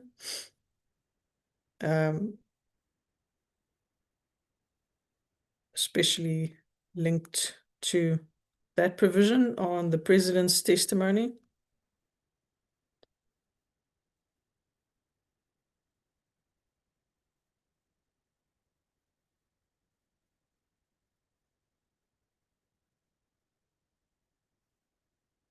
So there were quite a few submissions on the view. The committee had the view that the president has to. There's no if.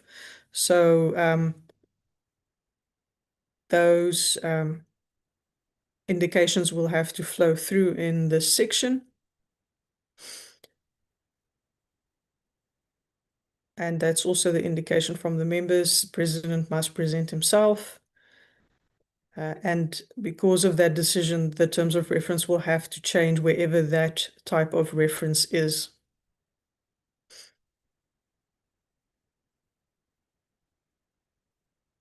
Time allocation proposed, again, 30 minutes for questioning. And specifically for paragraphs 1672, 83, 84, and 92, the proposal is 30 minutes for the first 3 members of each party, thereafter 15 minutes for each succeeding member. So that's a differentiation on that aspect. Action essay again amends this 4th bullet point regarding the president's testimony. And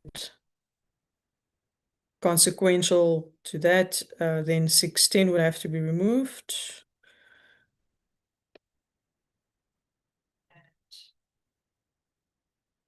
Changing may to must, leaving that time period there to 5 hours. Let's just get to 611.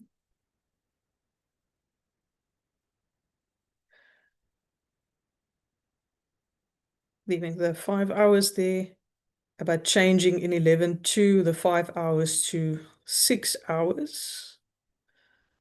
So this is an extension of the time there. And then 11.3, changing the may to will. So that's that portion over there.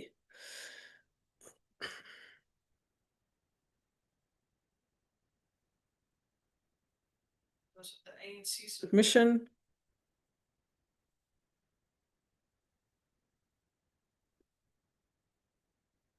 Is to remove or a decision by the president not to testify based on the discussions, and then the adverse inference indication there by the ANC that needs to be removed. In terms of 16.3, to add Section 3 of the Law of Evidence Amendment Act, in the interest of justice test.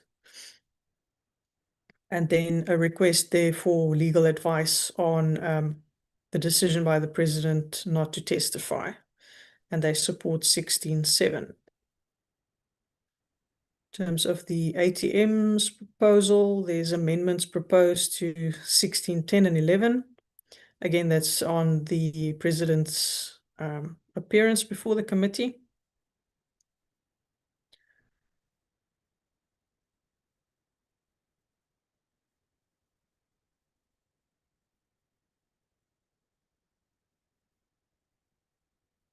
And they propose those following amendments to 6.10 up to 6.16. In terms of summoning witnesses, again, that the committee holds the power. They expand on the duties of witnesses and legal representation for affected persons, and how those legal representatives should conduct themselves. They expand on the rights of the president and propose that amendment there. On the protection of witnesses, they propose the addition to exclude intimidation and threats. And false evidence or contempt, again, that would be linked to a witness testimony.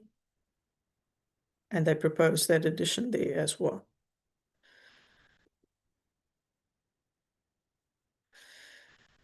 Okay, on the EFF submission, there's a few additions again that changes numbering and bullet points.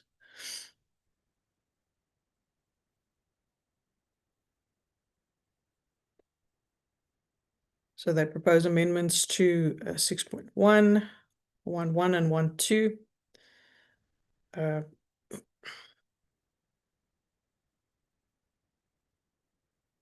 This second, in terms of their proposal, will then obviously have to be third, fourth, and fifth.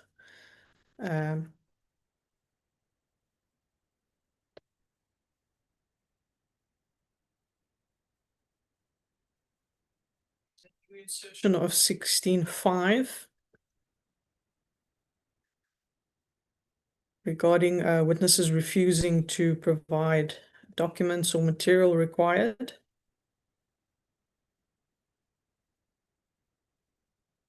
And then amendments to 16.6, which would then become a new number according to the FF's document, 16.7.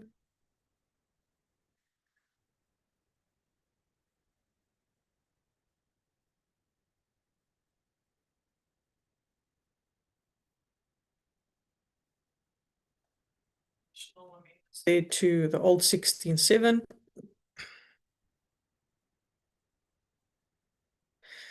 So here, especially in 16.7.1, 2 hours is proposed to change to 1 hour.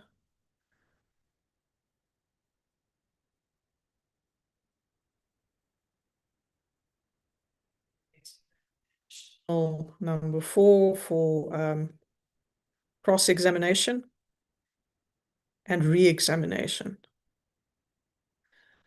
Then amendments to 16.8.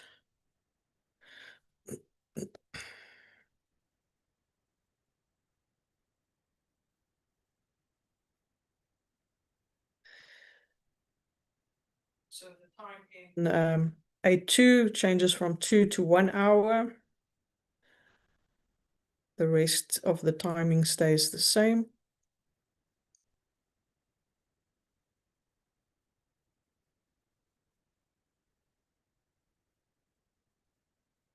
Then changes to 16.9.3.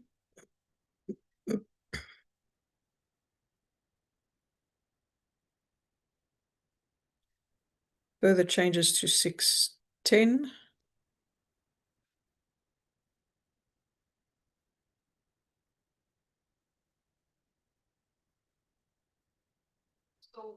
If the president elects to testify, that was not changed in the submission.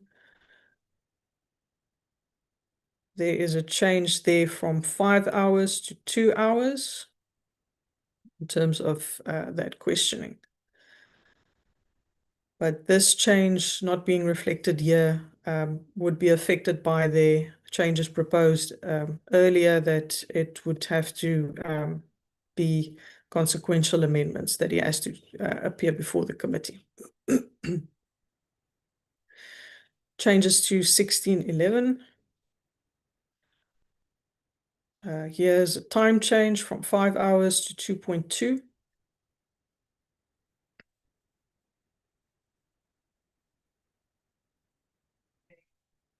Changes to 16.14.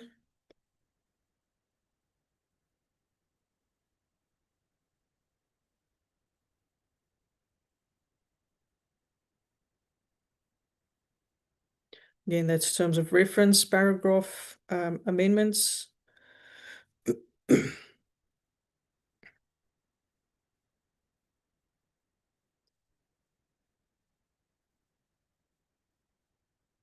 Changes to 16.15.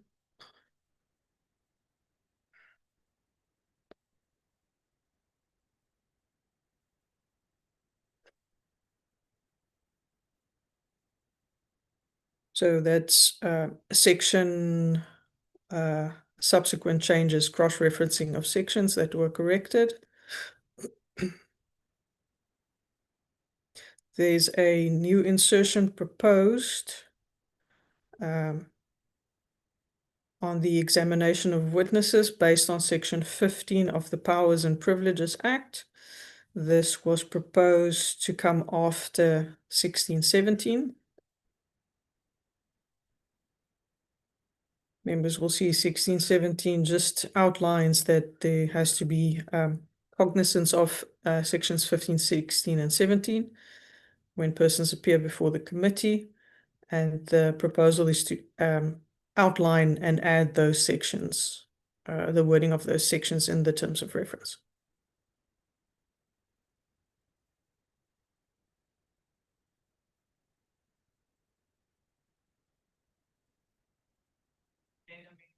The old 1619.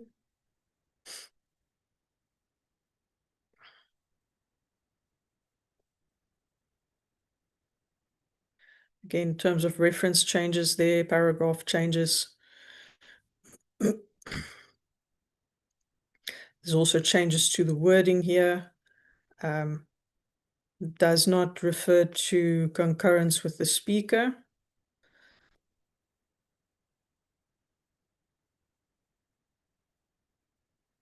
The issuing of warrants for persons to be brought before the committee.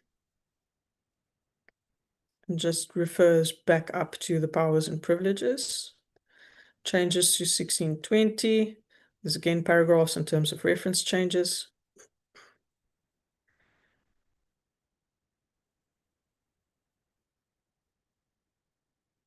Then changes to 1622, legal privilege.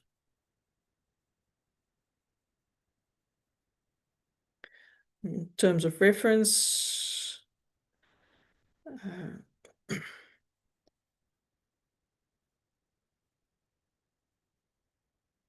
changes in addition to wording upon receiving written advice, not just the written advice.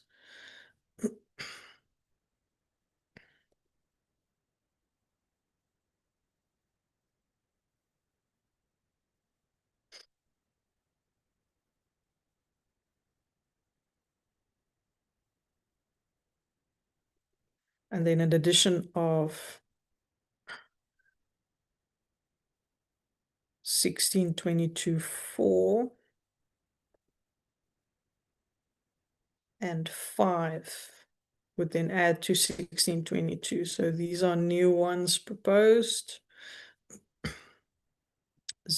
Additional requirements for the committee secretary to communicate granting of applications. What happens if there's an application refused? In terms of protection of vulnerable witnesses, there's a proposal from the IFP that needs to be strengthened in the terms of reference.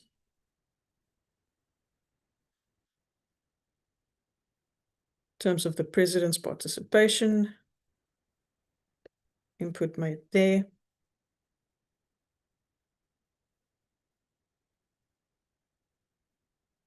And constitutional accountability.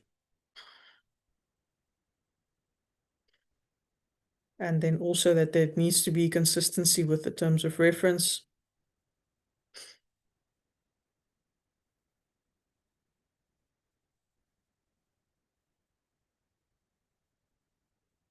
In terms of the NCC submission, the declassification concerns of reports.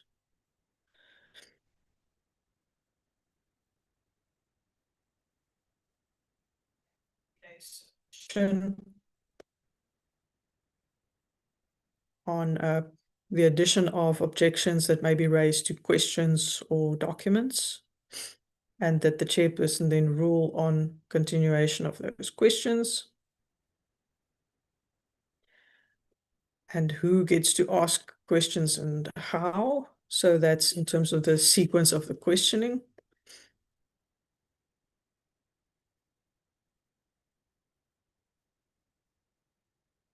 And they propose a sequence of questioning to be added. In terms of number 17, evidence that will be presented. There's a proposed amendment to 17.6 on the adverse inferences. And that's linked back to the president's giving evidence or not. And that 17.6 should be deleted. If the view is kept that the president cannot be compelled to testify, then the following can be inserted.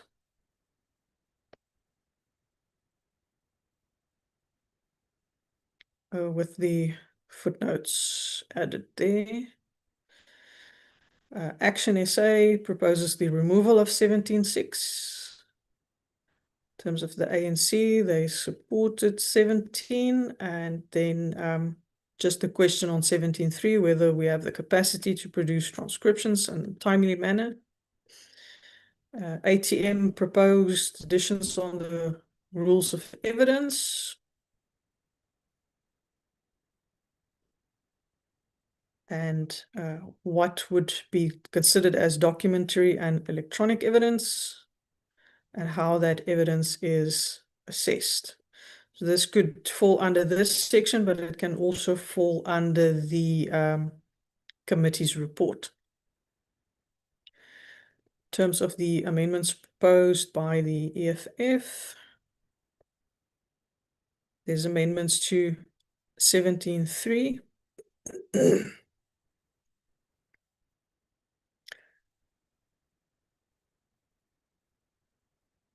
So it's to add admissibility that would have been admissible in a court of law. Amendments to 17.5.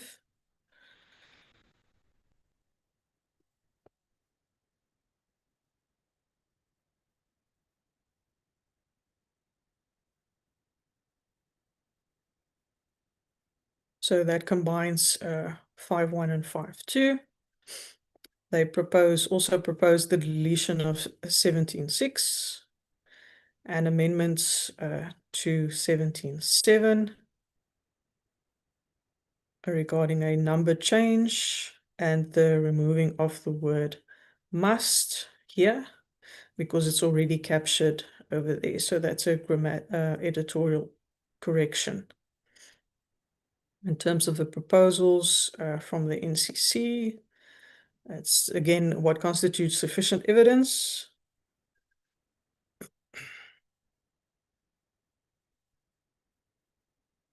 In terms of the PA submission, versions that may be put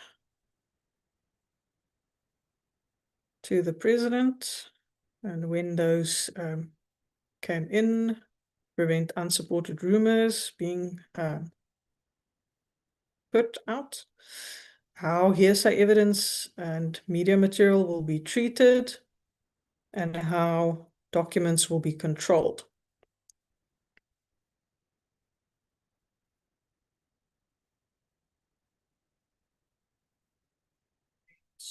(18) The ANC indicated support of the clause.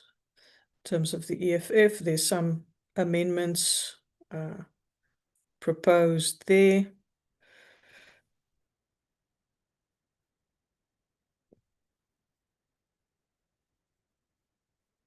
So there's some editorial changes, so you'll see some commas being added and semicolons. 8.3 is changed. Those timelines are taken out. So it's made available within 4 days, the transcriptions.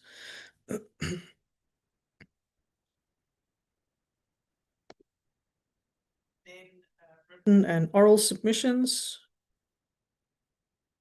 supported by the ANC.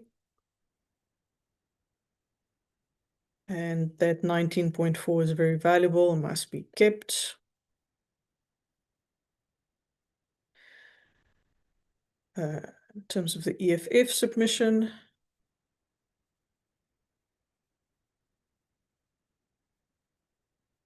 there's some paragraph changes, which would be consequential changes that need to come in. Then also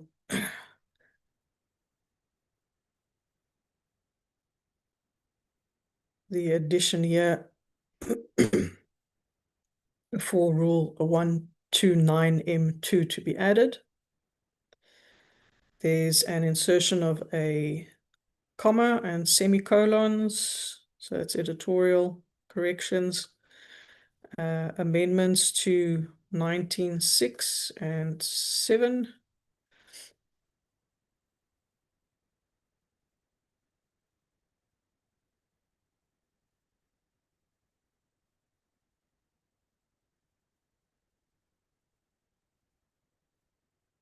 So that is about taking into account period used to answer the questions. So that's again on the time allocations.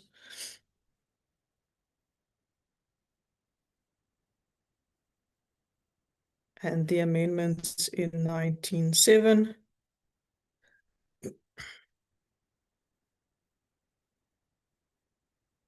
are mainly grammatical corrections that were made there and editorial changes.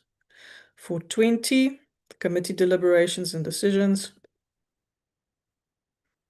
Again, a lot of the submissions where there's on how evidence is dealt and assessed, and what has to go into the weight of the evidence applied, that can also fall under the deliberations and the decisions. The ACDP proposes changes to item 20.1 because there needs to be standards clarified.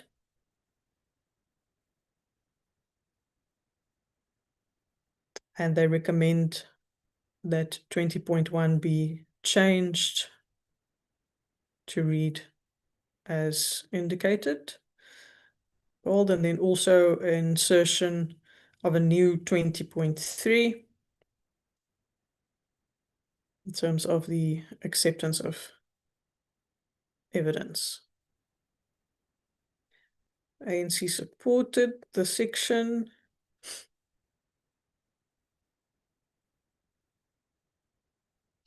ATM submissions, this is the standard of decision making, just to expand on that.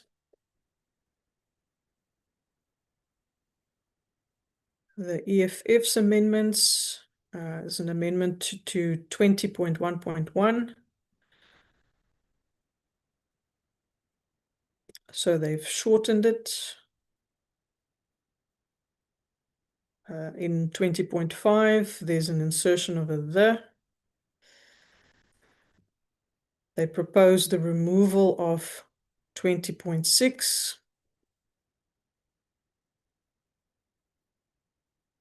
And an amendment to 20.7.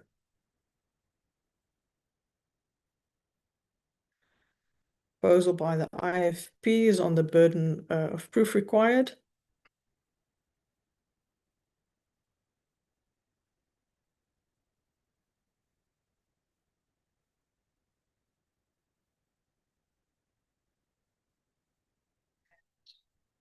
Seriousness of the consequences of the decision.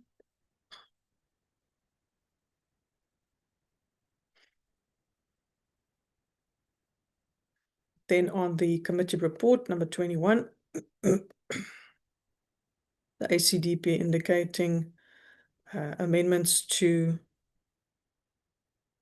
either 21.2 or 21.1, wherever it will be best suited.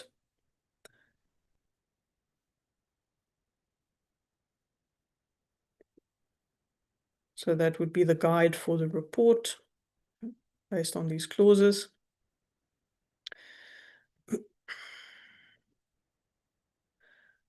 Also indicating all findings on material issues, an amendment to 21.3 or a new 21.3 regarding the material issues considered. In terms of the ANC submission, that there should be a change after subordination to affirm subordination of the terms of reference to the rules. And then reasons for findings need to be added there based on the ATM proposal, just to expand on how we do those reasons. The committee's report to the National Assembly. with the minimum contents that would be required in the report. Recommendations that may arise from the inquiry.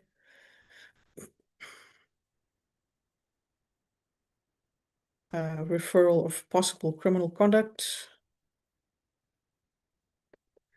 The implementation of the committee's recommendations.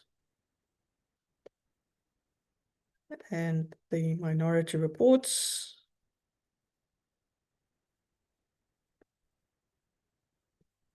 In terms of the EFF submission, there were some amendments to 21.24 and 5. That's changing this whether or not to whether. And then the PA submission.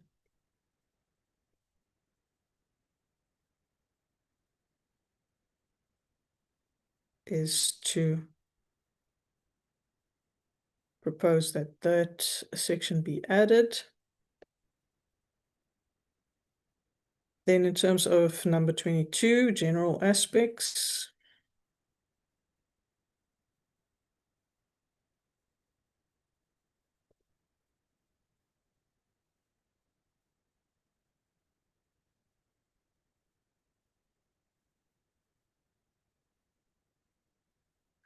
So again, it's the paragraph reference that changes, terms of reference that changes.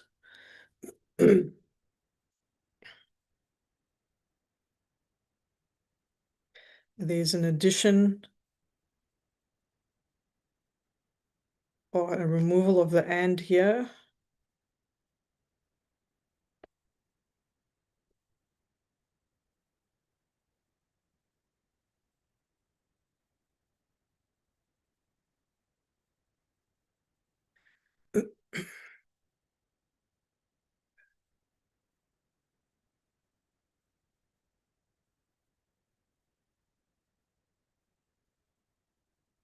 So members will see some of these have been highlighted. That's how we pulled it from the EFF submission. There wasn't any detail on why the sections were highlighted, but we've added it in here.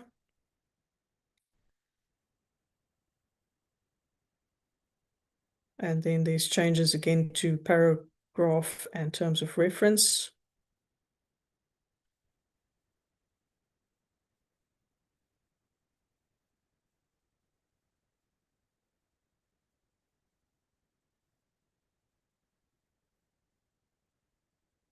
Changes into 22.8 there. There's a removal of the should here. Should the chairperson deem necessary, and change it to consultation with the impeachment committee. They've also removed the consultation with the president's representative in terms of that paragraph. Then for 23, commencement, publication, and citation. It's mainly these proposals by the EFF.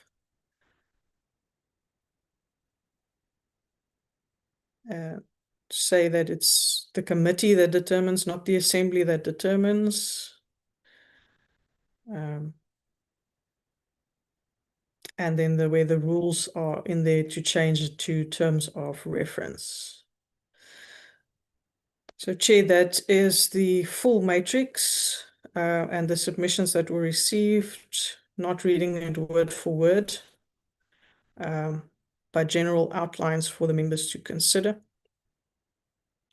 Chair, it was a bit difficult to capture all the proposals because some were done as track changes on a document that showed old track changes.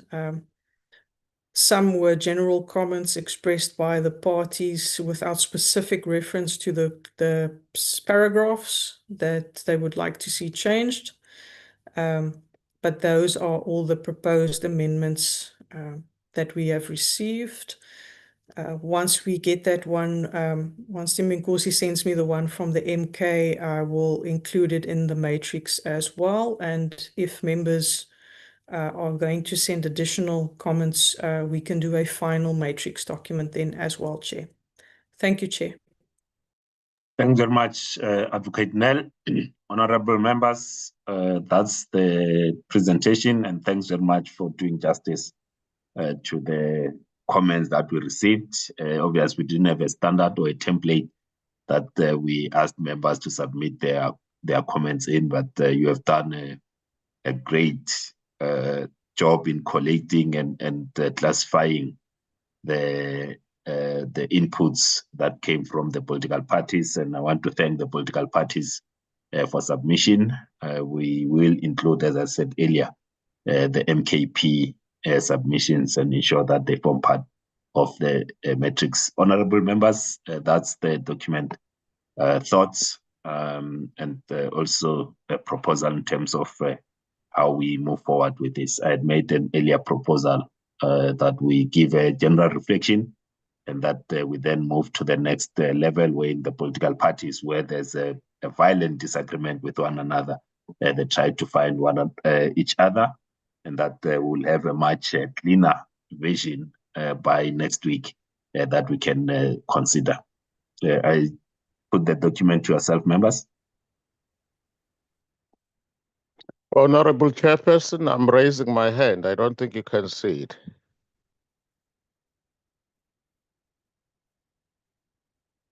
Honorable Slope, I can't see your hand and I can't see you, but I can hear you. I'll take it that you want to make a submission. I will recognize you, then Honorable Swart and Honorable Dagmo.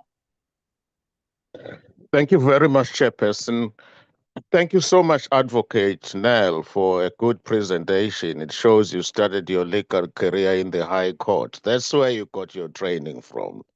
But on a serious note, I just want to reiterate what we said earlier on. We did submit a document relating to both the evidence leader as well as our comments regarding these guidelines. That document, I resubmitted it in the morning.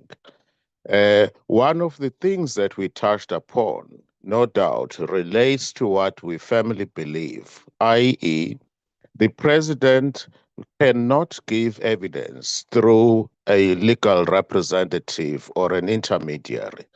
Giving evidence through an intermediary is normally done in criminal cases where a minor is involved. Say a minor was raped, a 7-year-old child or a 12-year-old or whatever, and is scared of facing the perpetrator. We're not dealing with such cases here. We're dealing with an adult, and the information is peculiarly within the knowledge of the president. So he doesn't have a choice with respect, and I'm glad there seems to be consensus that evidence must be given by the president himself and not through an intermediary or a representative.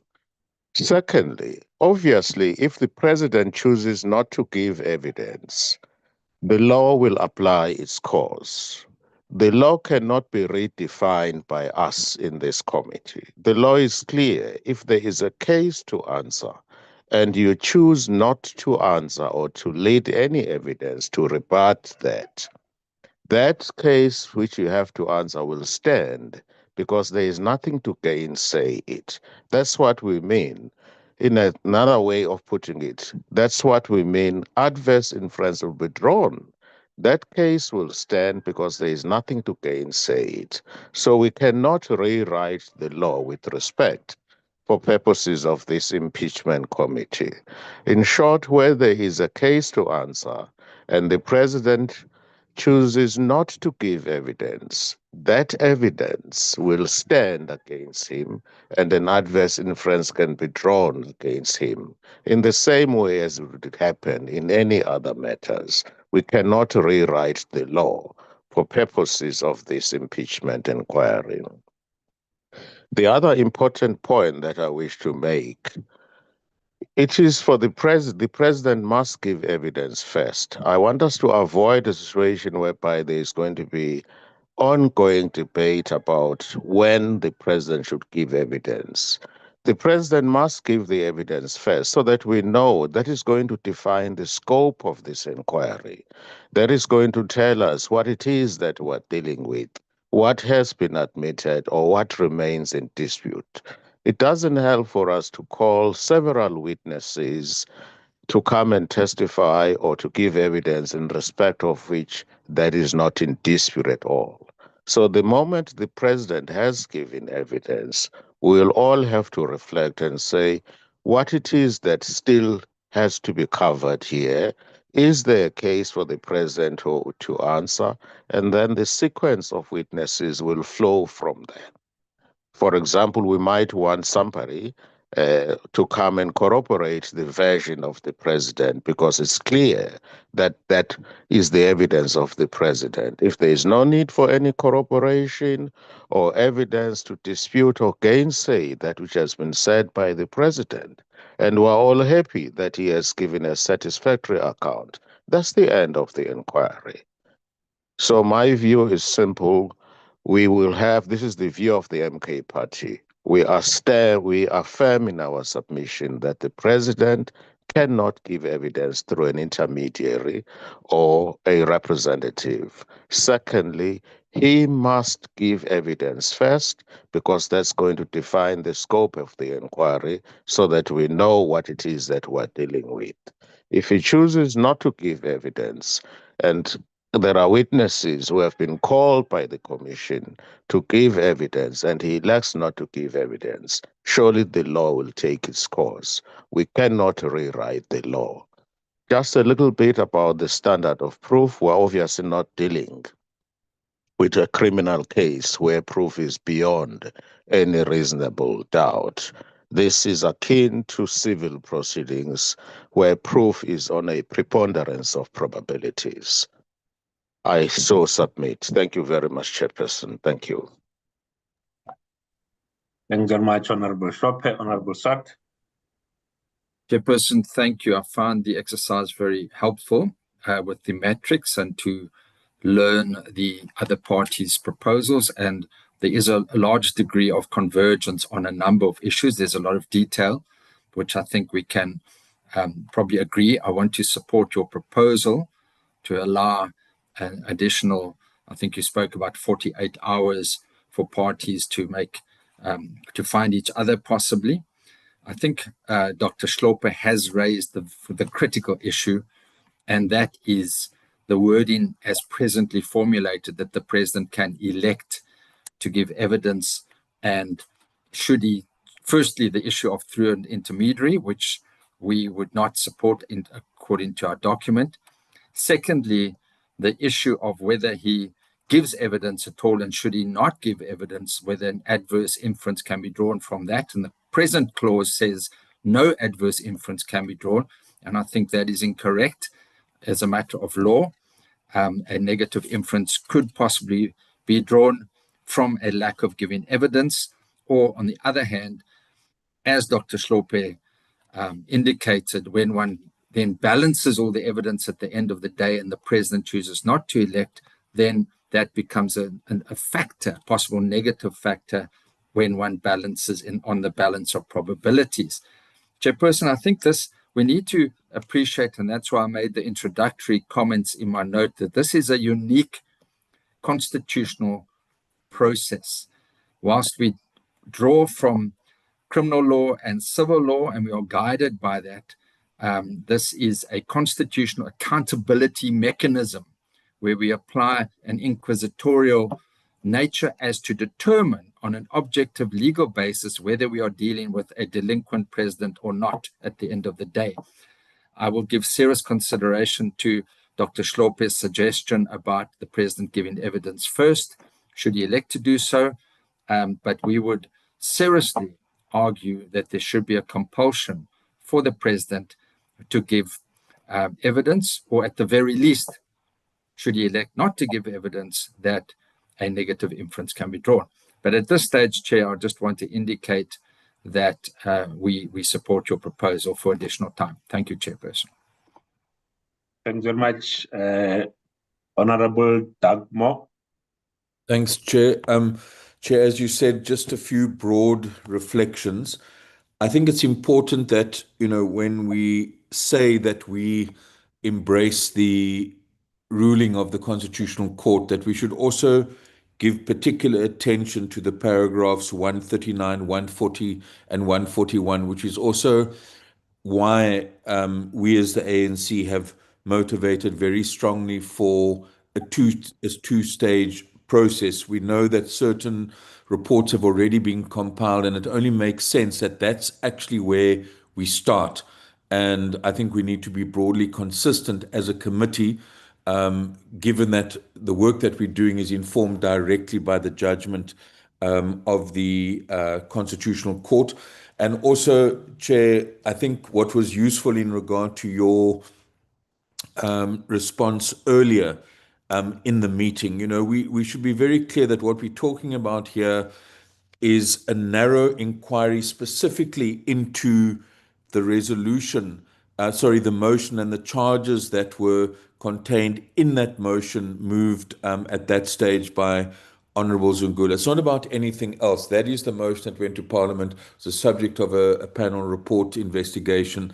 And it's very important that we maintain the focus and the mandate of this particular impeachment committee. Thank you. Thanks very much, Honorable Ngobeni.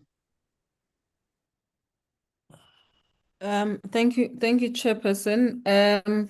I think I just want to make maybe 2 or 3 points. The first is that I think we are all very much aligned with regards to the president appearing, and that, are we hoping that that will be absolutely unanimous? We don't believe that he should be able to give evidence in absentia.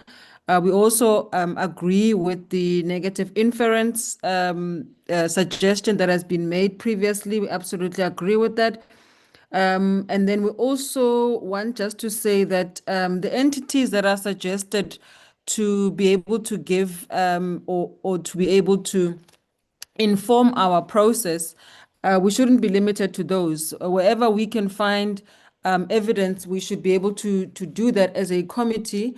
And so in the end, I think what we want to really just respond to is the idea, and I think it was Honorable Dagmore just now who spoke to the question of, being as narrow as limited to the motion that is before us.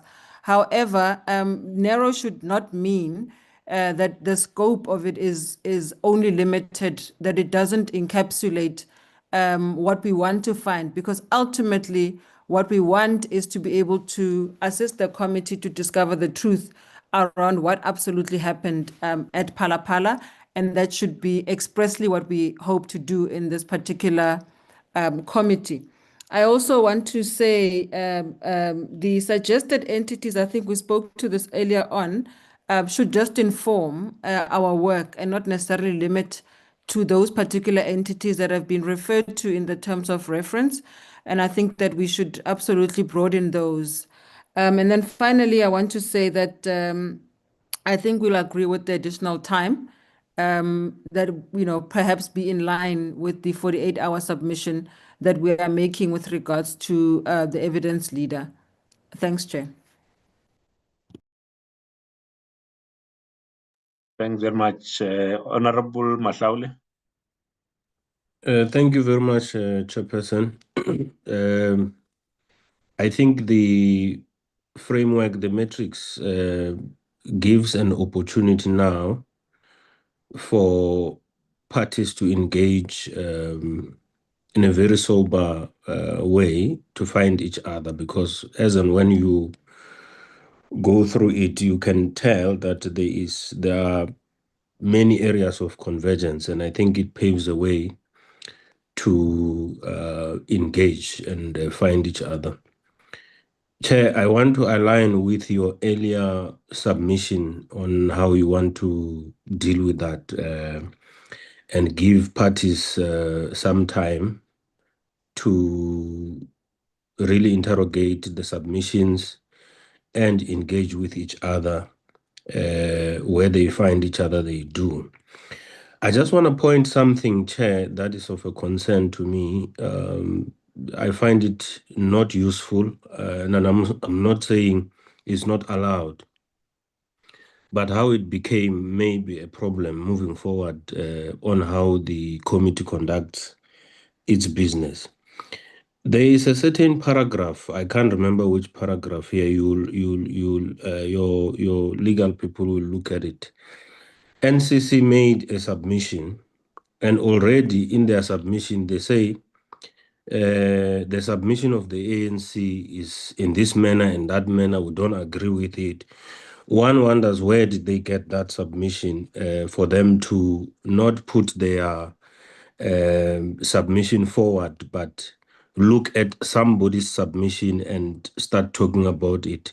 It may, if we were given some equal opportunity for us as well before we submit to know what they submitted, we probably would have an equal footing. It's just a concern, Chair. I'm not making any suggestion on your office, but it leaves us wondering what happened, and maybe moving forward, we may want to deal with that. We don't have a problem with any party saying the ANC, we don't agree with it and all of that, but it bears some question to actually comprehend how another party got to know what would be the submission of the ANC and not submit what is meaningful, but criticize another party.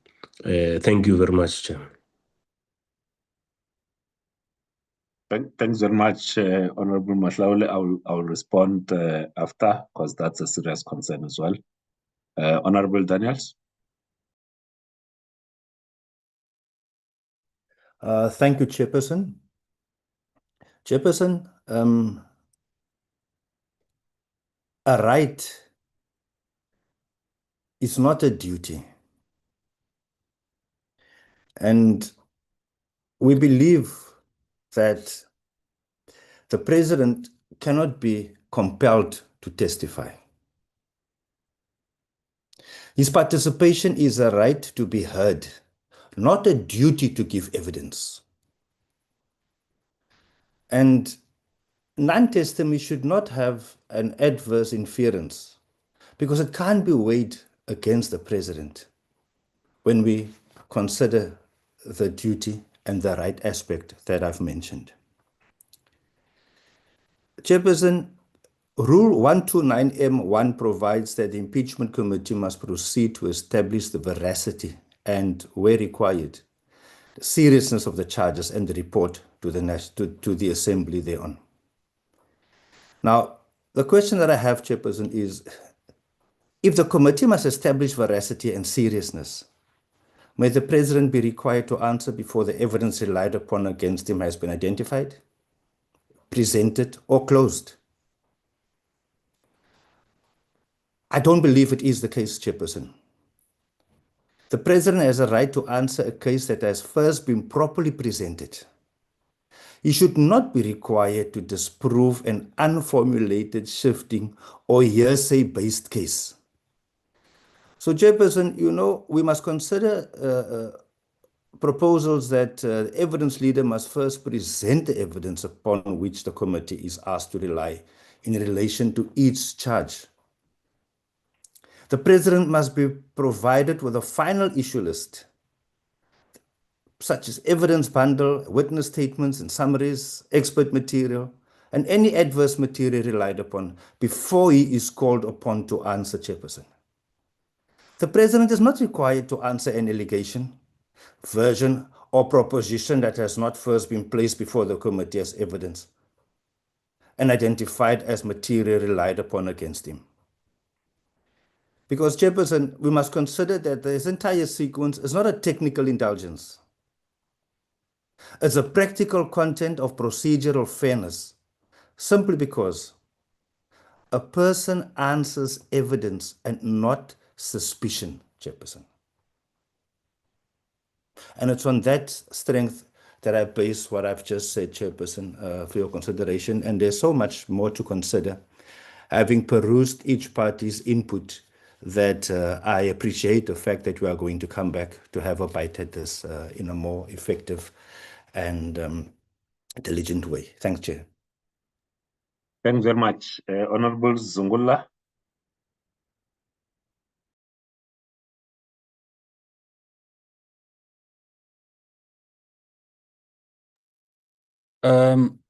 Thank you. Thank you, Chair. Let me start, Chair, by maybe dealing with the issue of where or why we are here. We're here because there's prima facie evidence of misconduct and violations to the Constitution by the President. And because there's prima facie evidence against him, it is not a suspicion when that is put against the President. It is not hearsay. It is not something that could be interpreted as if it is just mere suspicions that have been put against the President. So the question of the President coming to testify, it is one of the most paramount issues that need to be dealt with, because you can't have an inquiry over the President and the President does not come to testify, because him testifying, that is an integral part of the ideals and the purpose of the Section 89 process of holding him accountable. Therefore, you can't hold someone accountable without having that person coming to testify and answer to what is put before him. Something that is based, most importantly, on the independent panel report. The President will not be asked about anything else besides what is the reason why we are having this committee, which is the independent panel report. Which brings me to the other point, that the issue that we're dealing with here is not that there is a public protector report that found that there is some issues, and then that public protector report led to the formation of this committee. We're here in this committee because of an independent panel report. So the assertion that we must rely on, or we must start with the reports that may have been done by other institutions, I don't think that would be a wise move, because in some instances, the outcomes and the views of those particular institutions fundamentally differs from what the independent panel found.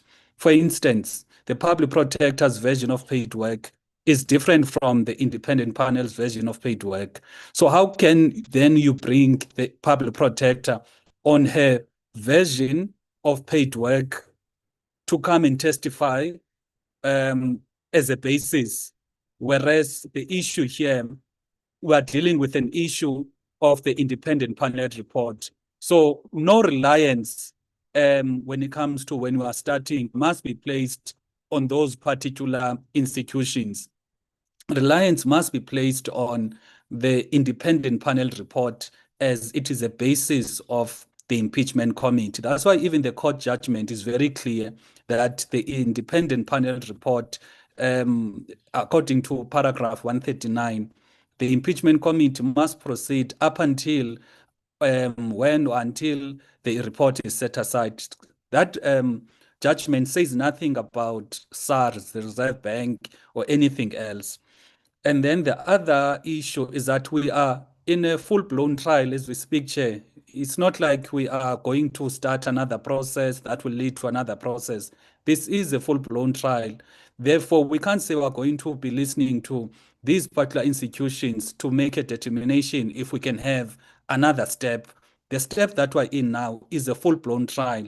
And my view is that we must start with the independent panel report as a basis, because that is why you are here. The last issue is the issue of the witnesses, where we must allow witnesses, we must not close off witnesses to come and testify, regardless whether a witness used to work in the intelligence of the country. They must come testify, they must come bring evidence, because this process must be an evidence-based inquiry, in which we're trying here to ascertain the truth. Therefore, we can't then block out individuals who may assist the inquiry with evidence on the basis that they used to work in the intelligence of the country. The question that perhaps would need to be answered by the legal team is that when Chief Justice Ngobo was delivering the report to the then Speaker, he made a statement that their work is done. And now that report becomes a report of the Speaker.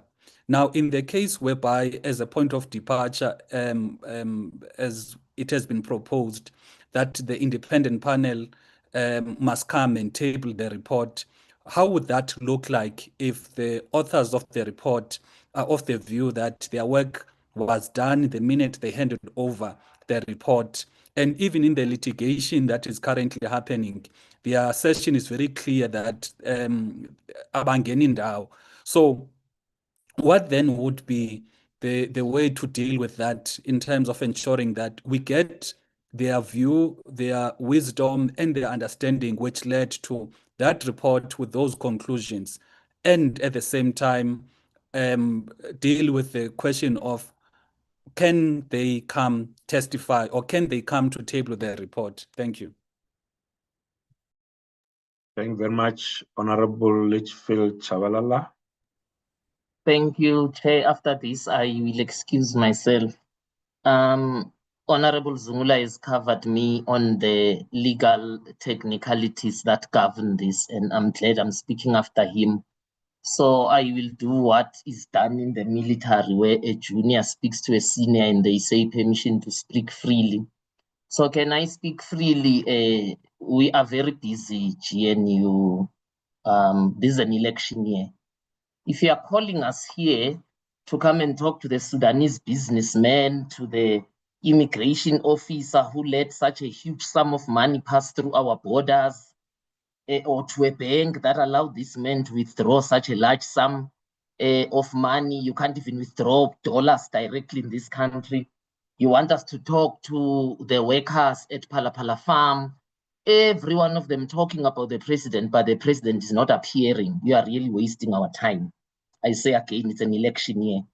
If that's what we are formed for, in the words of Honorable Daniels, we are here to establish the truth so that we don't drag the president to the impeachment committee based on hearsay.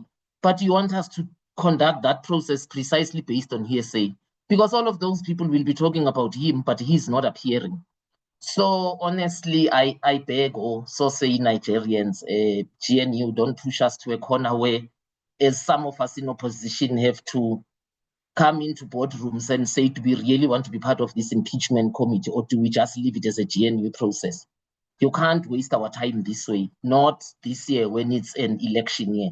So let us be very clear from the beginning. If you want to establish the truth, this whole case is about the president, trying to understand what is so scary about him appearing in the impeachment committee. Also, just permission to speak freely again. Do you think if those dollars were found in my house, I would still be breathing today? I would long have been in jail. So, man, let's not confirm what some of us in opposition are already saying, that we are dealing with a legal process that is very captured in this country. Don't confirm that stereotype. Can we be serious about ourselves? Thank you, Chair, and I would like to excuse myself. Thank you, colleagues, for this meeting. Thank you very much, honorable members. That concludes the general reflections. I think the sense that I got from everyone, it's that we also extending this, now that we've had the presentation on the party submission, we're extending it with the same deadline, 48 hours until 1800 hours for political parties to confer with one another, and where there are disagreements, at least submit a consensus view in that regard. But also for ourselves in the background, we can be able to then clean up the document so that by the time we meet next week, it's not a 114-page document. We remove all the commentary around the proposals, and we are left with the proposal so that it becomes a lot easier for us to deliberate on that. Honorable Zungula? Chair, just to register my request that can you also look into the role of the independent panel? I will come there. I'm taking from the top, Honorable Zungula. I'm coming there. So that it's insofar as the terms of reference, can we then do that, honorable members, so that the documents that we'll then submit for the meeting, we are going to have a meeting next week, Wednesday, on the 29th of July. So we want to submit those documents by Monday. So if you find one another, please let us know and submit the consolidated view together with the party that you have agreed with. It will assist us. It will assist us greatly. There are two aspects that we have to check. So there's one that Honorable Zungula has tabled insofar as the independent panel report, whether we can get the authors of the independent panel report to come and table the report to the committee and interact with ourselves. I think we have to write to the authors, but also together with legal to check what's possible in this regard. It is also my desire that the authors of the panel report appear before the committee, table the report. If you remember very well, even though one was not a member of parliament at the time, the report was handed to the speaker. It was never briefed to any committee in parliament.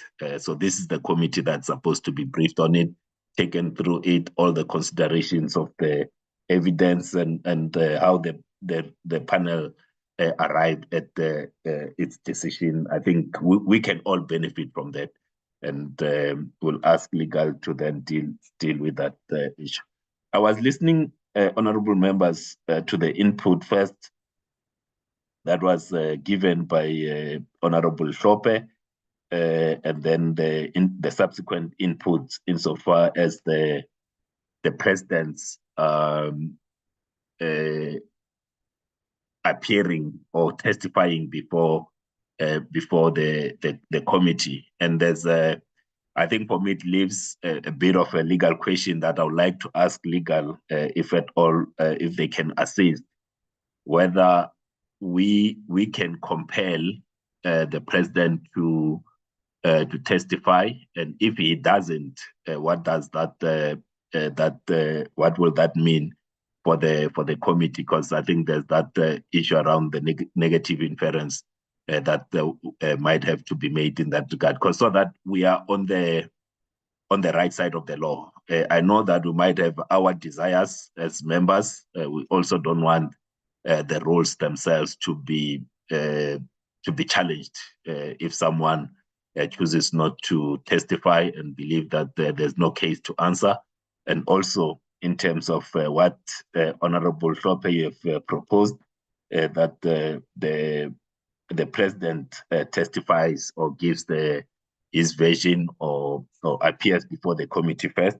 If I can ask legal to just look at that matter, so that when we consider that particular clause in the terms of reference, we do have some legal backing, and if possible, legal can then prepare that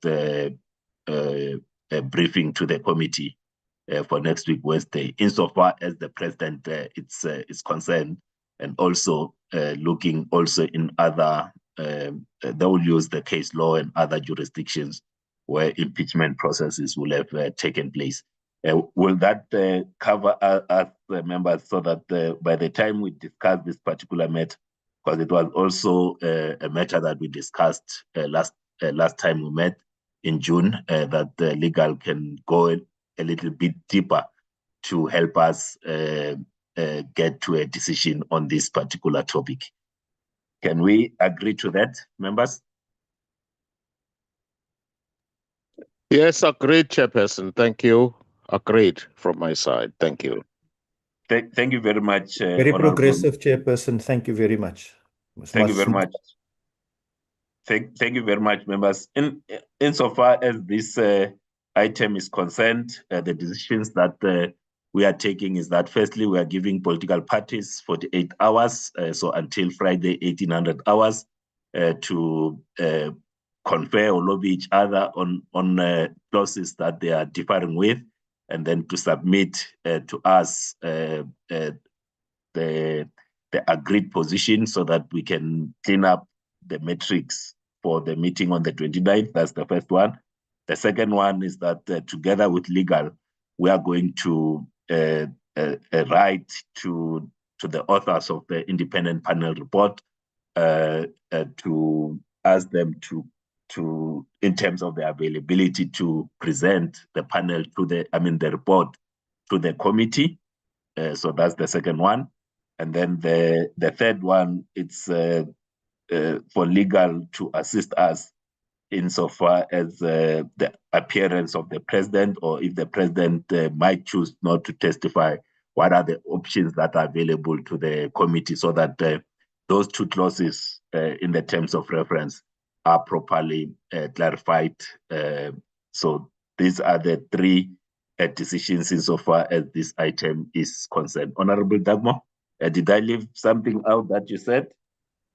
Chair, I just wanted clarity that in your summary around communicating with the authors of the independent panel, and you've also referred that the team in your office would look at some legal aspects. I think we just also agree to ask them to consider in regard to both, okay, the interdict, there will be an outcome on Friday, but in regard to the review application, whether it would be prudent to have that engagement before the review panel, the review process has come to a conclusion as to whether there are issues with that panel report and so on. I think we must just get an opinion on that. I'm just concerned that we invite without looking at the implications of possible judgments down the line.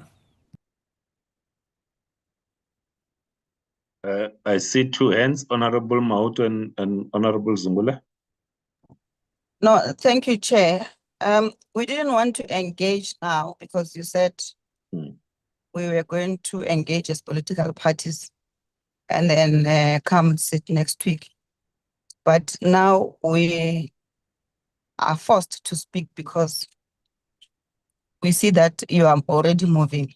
One, it must be noted that the EFF objects to the president not giving evidence himself. Will be failing the people of South Africa.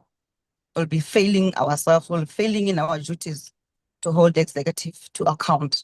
He's an individual who's been elected into an office, not through lawyers, by him, and him taking the oath of office. So he must come here. The same way he answers questions in Parliament, that's holding the president to account.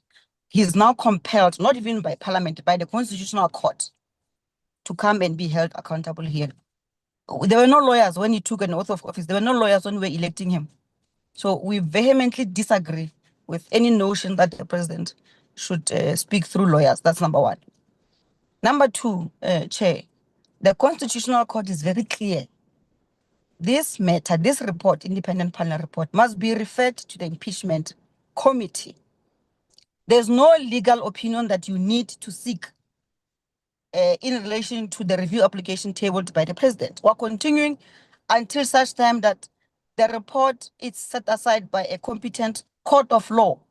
As it stands now, there's no such a judgment. The judgment we have in front of us is the one that says the matter must be referred to the impeachment committee, and that's exactly what we're doing.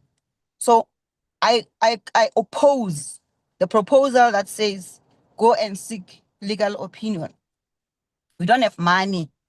Our people are dying. Children are falling into pit toilets. Let's save the little resources of the state and focus on things that are going to help us take us somewhere. You don't need any legal opinion on a judgment that is tabled or was issued by the Constitutional Court, the highest court in the land. Thank you, Chair. Honorable Zungula. A quick one for me, Chair. I initially thought I'm done speaking for the meeting because you were done with your conclusions. However, maybe I'm rushing, but we can't allow a case where the process is are second guessed indirectly, because there is a court ruling that has led to where we are, and the work of the committee must proceed up until that independent panel report is set aside by a court of law. Therefore, it cannot be that even the authors now of that independent panel report are asked to give an opinion whether their report is actually going to stand legal scrutiny, because the suggestion that has been made is basically saying, as the authors of the independent panel report to advise when it's taken to court, will it survive constitutional scrutiny or legal scrutiny? And without being biased, there is no person who can then say, no, I think my report was shoddy, therefore let's hold off up until those processes are done. The process must continue. If we meet next week, we decide, we conclude on the evidence leaders, we conclude on the terms of reference. The following week, we must have the independent panel, Chief Justice Ngobo, and team coming to table the report, if possible. There need not be any form of delay up until those legal processes, because that is not what the Constitutional Court actually crafted in their judgment. Thank you. Thank you, Honorable Mtambi. Thank you, Chairperson. Yet, well, we agree that this matter must proceed. But, Chair, I think we stand to support your recommendation on that you seek a legal opinion also on the issue on the election, whether to testify or not, because that will provide a balance and clarity on the constitutional right to remain silent, because it's there. I will want to support that. And then secondly, Chairperson, there's an issue that Dr. Klope raised on the issue around the standard of proof on these matters, whether it's on the balance of probabilities or beyond reasonable doubt that relates to court, both civil and criminal approach. And then the question that arises, Chair, is that which standard of proof is used to determine serious violation of the Constitution?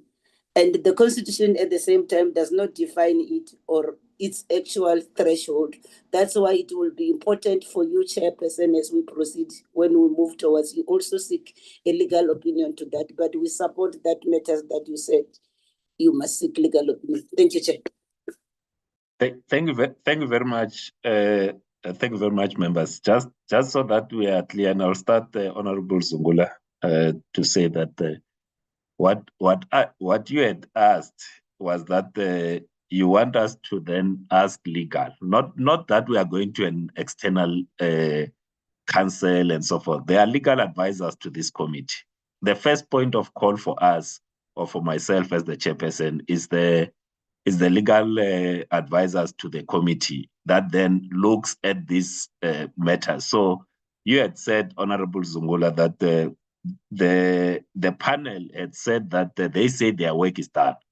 Now we need to request them to appear before the committee. I said that together with legal. No, when I say legal, I'm referring to the legal advisors to the committee, which is Ms.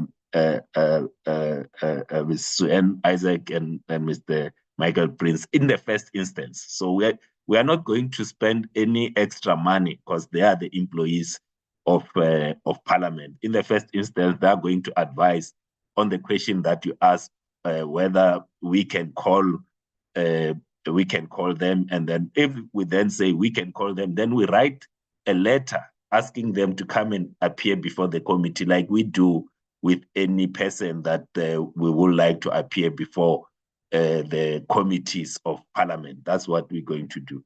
And it is the same insofar as the president.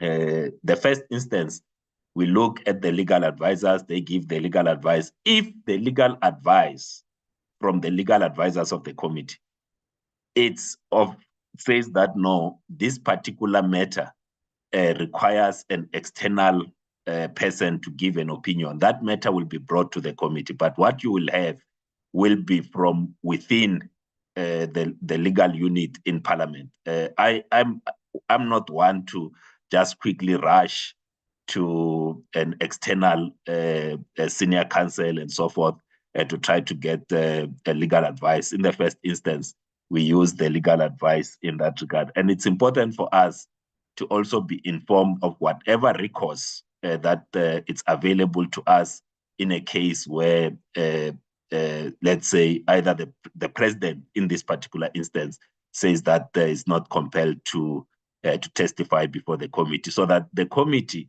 when it finalizes its terms of reference, it can be adequately informed, and not only we go with just our own wishes. So I'm trying to say, as a committee, we need a bit of background information, or at least some view on this before we finalize the terms of reference. It was not to say in any way that we cannot state in our terms that the president must appear, but is to say, all right, what are the options available to us? And that work will be done by the legal advisors that are assigned to this committee in the first instance. Honorable Mautwe? No, thank you, Chair. You know, Chair, we should not go around in circles all the time. We've been here before.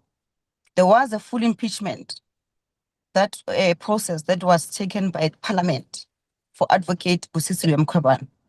And that should be our base. That should be the starting point to say, what lessons did we learn from that? If you remember, Chair, I was sitting in that committee. You too were sitting in that committee. The initial point was that Advocate cannot be afforded the opportunity to have legal representative. And then the committee took a resolution that we are not affording her that right. She had to go to court to seek intervention for her to have that right. And then the court agreed with her that she has the right to have a legal representation. But the court did not agree with her on her giving testimony or evidence herself. So why are we now changing the rules? Because now it's the same process, it's the same impeachment process, just different faces. But we want now to pretend as if we were never here before. No, Chair, you should have already by now sat with your legal team and your staff to advise you on what has, or refresh your mind, because it's not to advise. You were here. It's not very long ago. Me and you were in that committee. So I don't understand why we are now saying we need a legal opinion on whether the president can come and testify or not. That question does not arise. The president must come and give a testimony. We agree that his legal representative can sit with him, but they cannot answer. They don't answer for him in Parliament. This is still Parliament. There's nothing different here. So let's not waste time over things and waste money. And the legal team should be seized with the work that is meant for the committee. There's a lot of work. There's a lot of paperwork that still needs to be put in place. Instead of going around in circles who are here for the first time. Why not? At least we've got that experience, Chair. Please, let's move in that order. Thank you. Thank you very much, Honorable Mautwe. We will move in that order. Honorable Maiman, I saw your hand and then you lowered it. Are you covered now? Yes, Chairperson. Suffice to say that what I'd wanted to understand is that I think if the committee was to table a report that Parliament needed to vote on to meet the constitutional threshold without testimony from the President, I'm not sure how that would serve Parliament in its interests. That was just maybe a question I wanted to put forward, but I think the other speakers have covered us in terms of where the matter goes. So I will yield it at that point. All right. Thanks very much. And I take all the points that have been made, and we will take lessons from. Maybe Muruti Maimane should have prayed for the chair. Aye, Mautwe. No. Thanks very much. We will proceed. It's important that at all times, also when there are some legal questions and these matters come up, we also satisfy ourselves that we are on the right side of the law, because this particular matter, as I always say, is the first of its kind, and we must at all times be on the right side of the law, because there are various ways that these matters will then be dealt with. But we'll proceed on those three resolutions in this regard. Can we then go to the last item, which is the minutes? Temikosi, can you please take us that item, the minutes of the previous meeting? Thank you very much. The minutes were circulated, because just go to the resolutions of the meeting. Thank you very much, Chair. As I present the minutes, you are correct. They were presented to the committee. Sorry, they were circulated to members. It is the minutes of the 24th of June, our last committee meeting. And as you have indicated, Chair, I'll just go down at the bottom where the committee made the resolutions, wherein after the deliberation, it was resolved that all political parties would be afforded until Friday, 10 July, to submit the nomination of candidates for consideration as evidence leaders.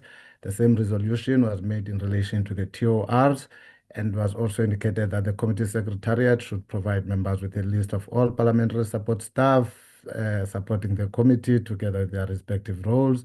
Committee agreed that the senior evidence leader would not be subjected to a vetting process, as that would be time-consuming and could result in delays. The appointment of junior or assistant leaders will be left to the senior evidence leader. The committee further agreed in principle that additional specialist support may be required, and this could include investigators with expertise in forensic investigation, exchange control matters, and data analysis.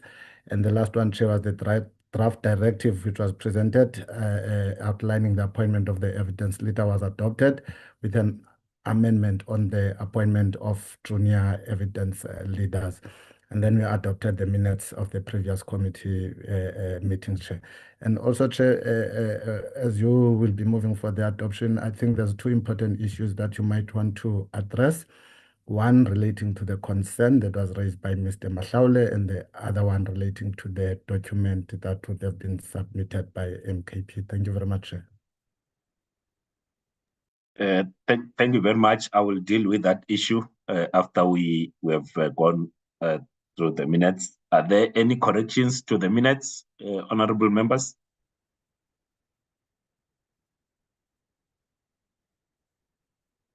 I don't see any hands. Any mover for the minutes as a true reflection of our last meeting? Honorable Dagmar? Thank you, Chair. Yes, I would like to move for the adoption of the minutes as presented. Thank you. Thank you very much, Honorable Dagmar. Any seconder? May I second, Mr. Chairperson? Honorable Hlophe, Honorable Daniel second. Thank you very much, honorable members. There were just two issues that as we move towards closure, that I just need to raise. And so there was one, the issue around the input of the MKP, that we had missed them. I think we missed them because they were submitted to the WhatsApp group and without context. If I could just ask that any communication, especially whether it relates official communication, be directed to the committee secretary, and I can be copied on those conversations, but let's not submit the documents, especially of this nature, through the WhatsApp group, because without context, because they do sometimes get lost in there. Let's use the official channel, which is the email to the committee secretary, but we have taken note of that document, Honorable Hlophe, that MK has submitted. Can we, in the future, email them to the committee secretary? And Advocate Nell has just indicated to me that she will add the input of MK and circulate the amended matrix this evening. That's the first issue. The second issue relates to the point that Honorable Mahlaule raised insofar as the comments from the NCC. And I was able to check with the team in terms of what could have happened. Safe to say that if you remember, when the draft, then there were the draft rules were sent through to the committee. The inputs of the political parties that were sent to the subcommittee on rules were attached to that referral, and that when we sent the draft rules, then the inputs of the political parties were also circulated. So the NCC made their comments based on the inputs of the ANC to the subcommittee on rules. It was not that they got sight of your presentation in this particular round of inputs, Honorable Mahlaule. They were responding to the earlier inputs that were circulated that you will have made to the subcommittee on rules that were referred together with the draft terms of reference. So that's how the NCC got hold of your initial input. It was from the input you made to the subcommittee on rules. Honorable members, this brings us to the close of our meeting. It's 30 minutes after we had budgeted, from the time that we had budgeted for. It means that next time we should budget the time accordingly. So we'll budget 10 o'clock to 2 o'clock for the next meeting so that we can be in time. So thank you very much to yourselves for attending this meeting, for participating. And please do submit if you have additional nominees for the evidence leader by Friday 1800 hours, and also in the conversations that you need to have with one another as it relates to the terms of reference. If we can have them by 1800 hours on Friday, we'll appreciate. Thank you very much, and thanks to everyone who joined this meeting online, who watched and this conversation on YouTube. We'll continue to focus on the things that is in our control. Thank you very much. The meeting is adjourned. Thank